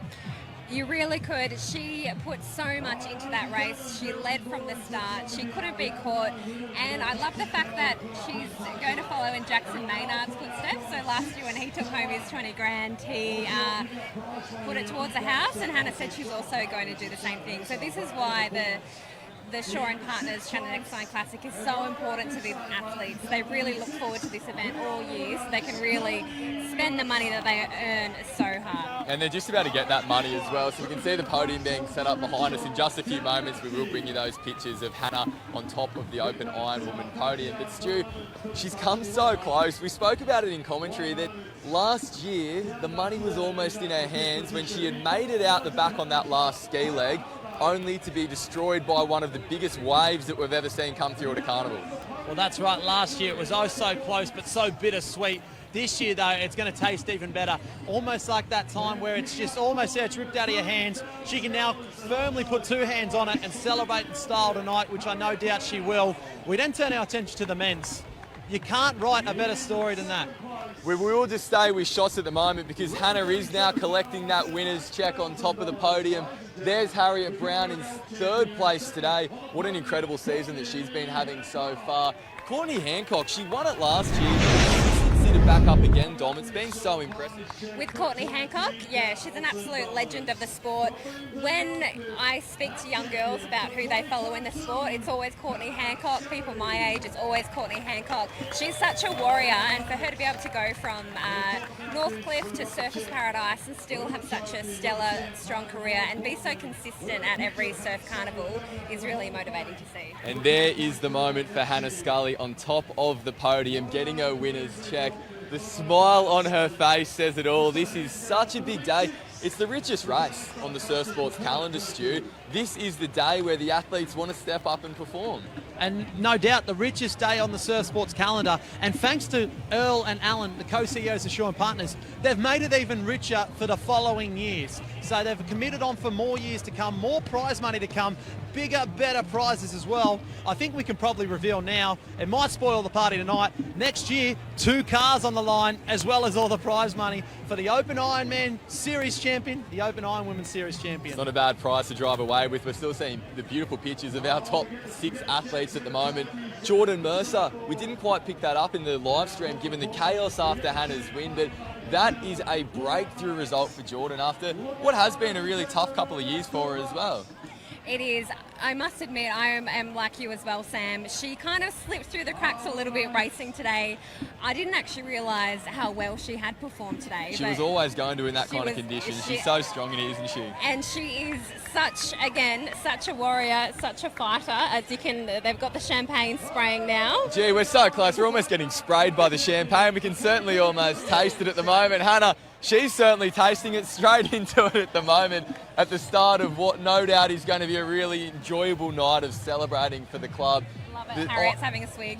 I was so glad to see as well, Stu, that we were able to get the athletes out the back for that Open Ironwoman race as well, that we were able to get them right into those big waves because they had that opportunity to perform and they did absolutely take it with both hands. Oh, for sure. They took it with both hands and they enjoyed it. I can tell you now, these Open Ironman, Open Ironwomen, they would have enjoyed going out the back and testing themselves against these conditions. It's almost like going out training every day and never getting to use the skills you train for, so they love when they can go out there and use all of those skills to their absolute advantage. Look, we are seeing the crowd's just gone up on the beach as well because Earl's gotten up on the podium in the middle as well, and he will be doing that a couple more times because the Open Ironman, Stu, they're going to be getting up on the podium in just a moment.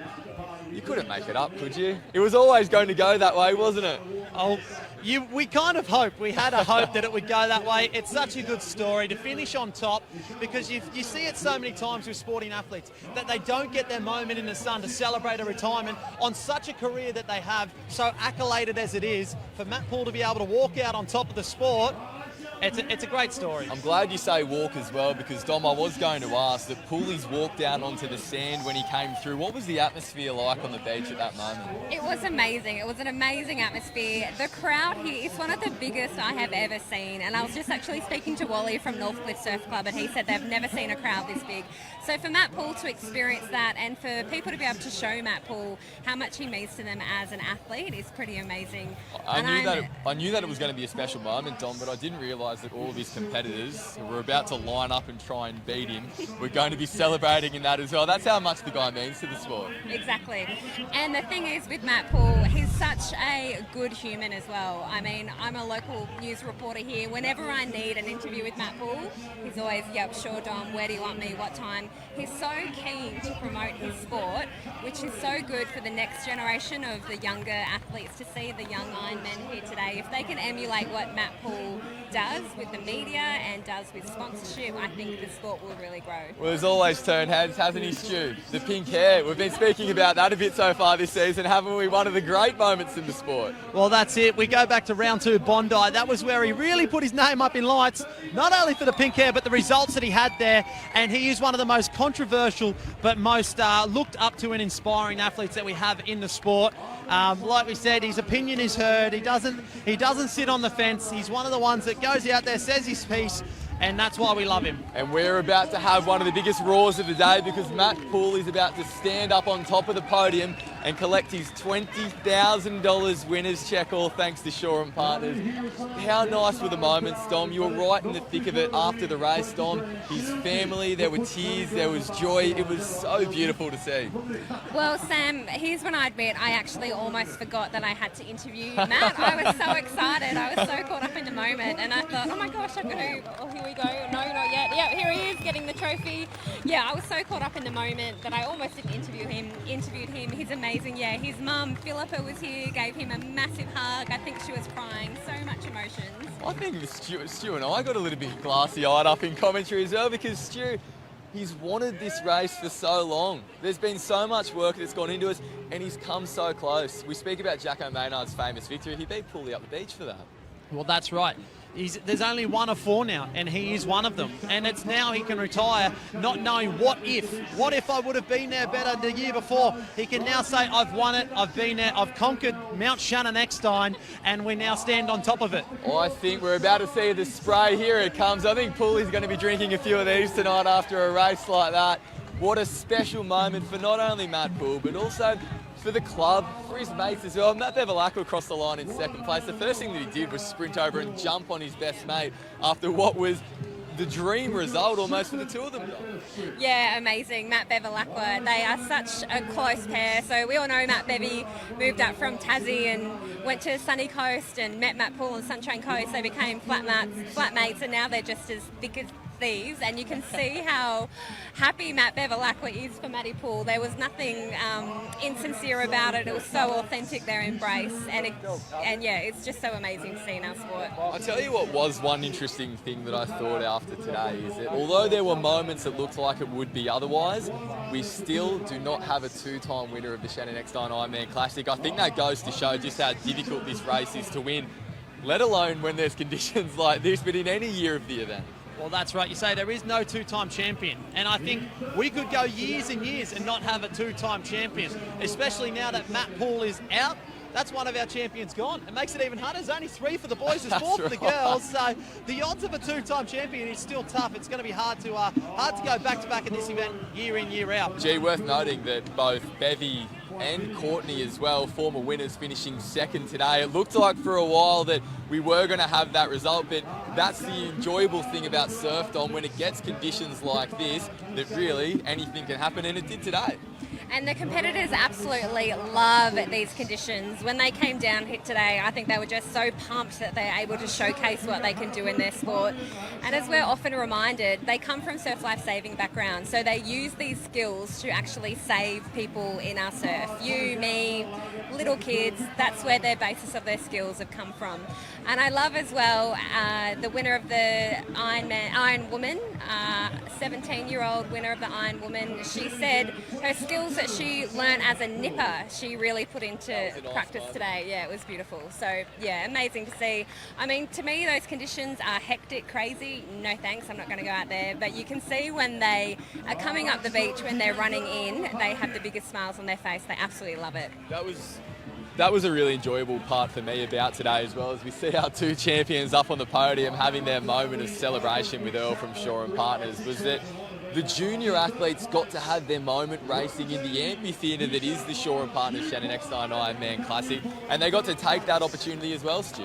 Yeah, of course. Speaking to Earl Evans, co-CEO of Shaw and Partners, just before, that was one of the highlights for him. He was saying there is nowhere where we are more inclusive than right here, right now. To have the males and females race in the same arena at the same time, as well as the juniors, it's not something you see on an everyday basis. And I think that emulates everything that we are in surf lifesaving.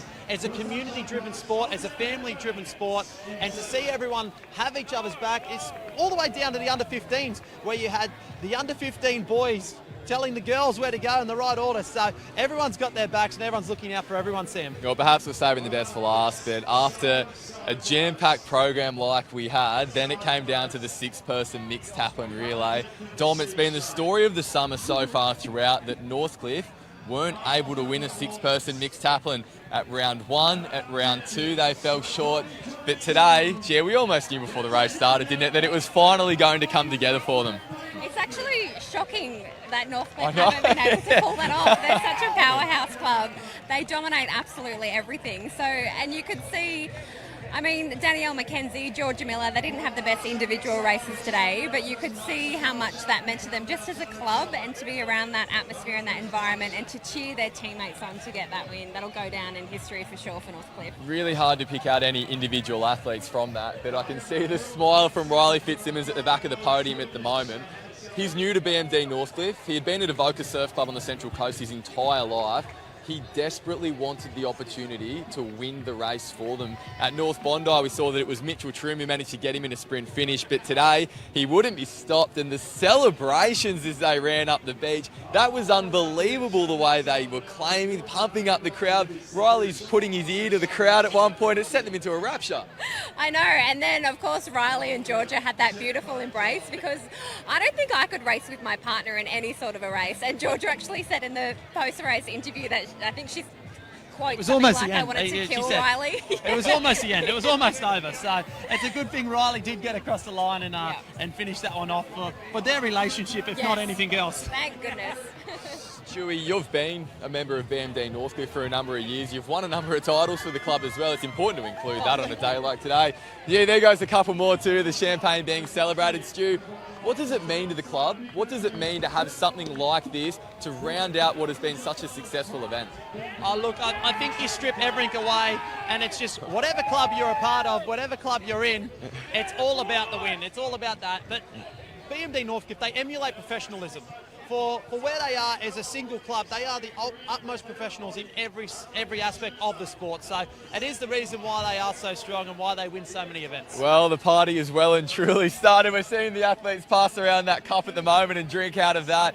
There's going to be so much to celebrate at the end of tonight after what's been an incredible Shaw and Partners Summer of Surf series.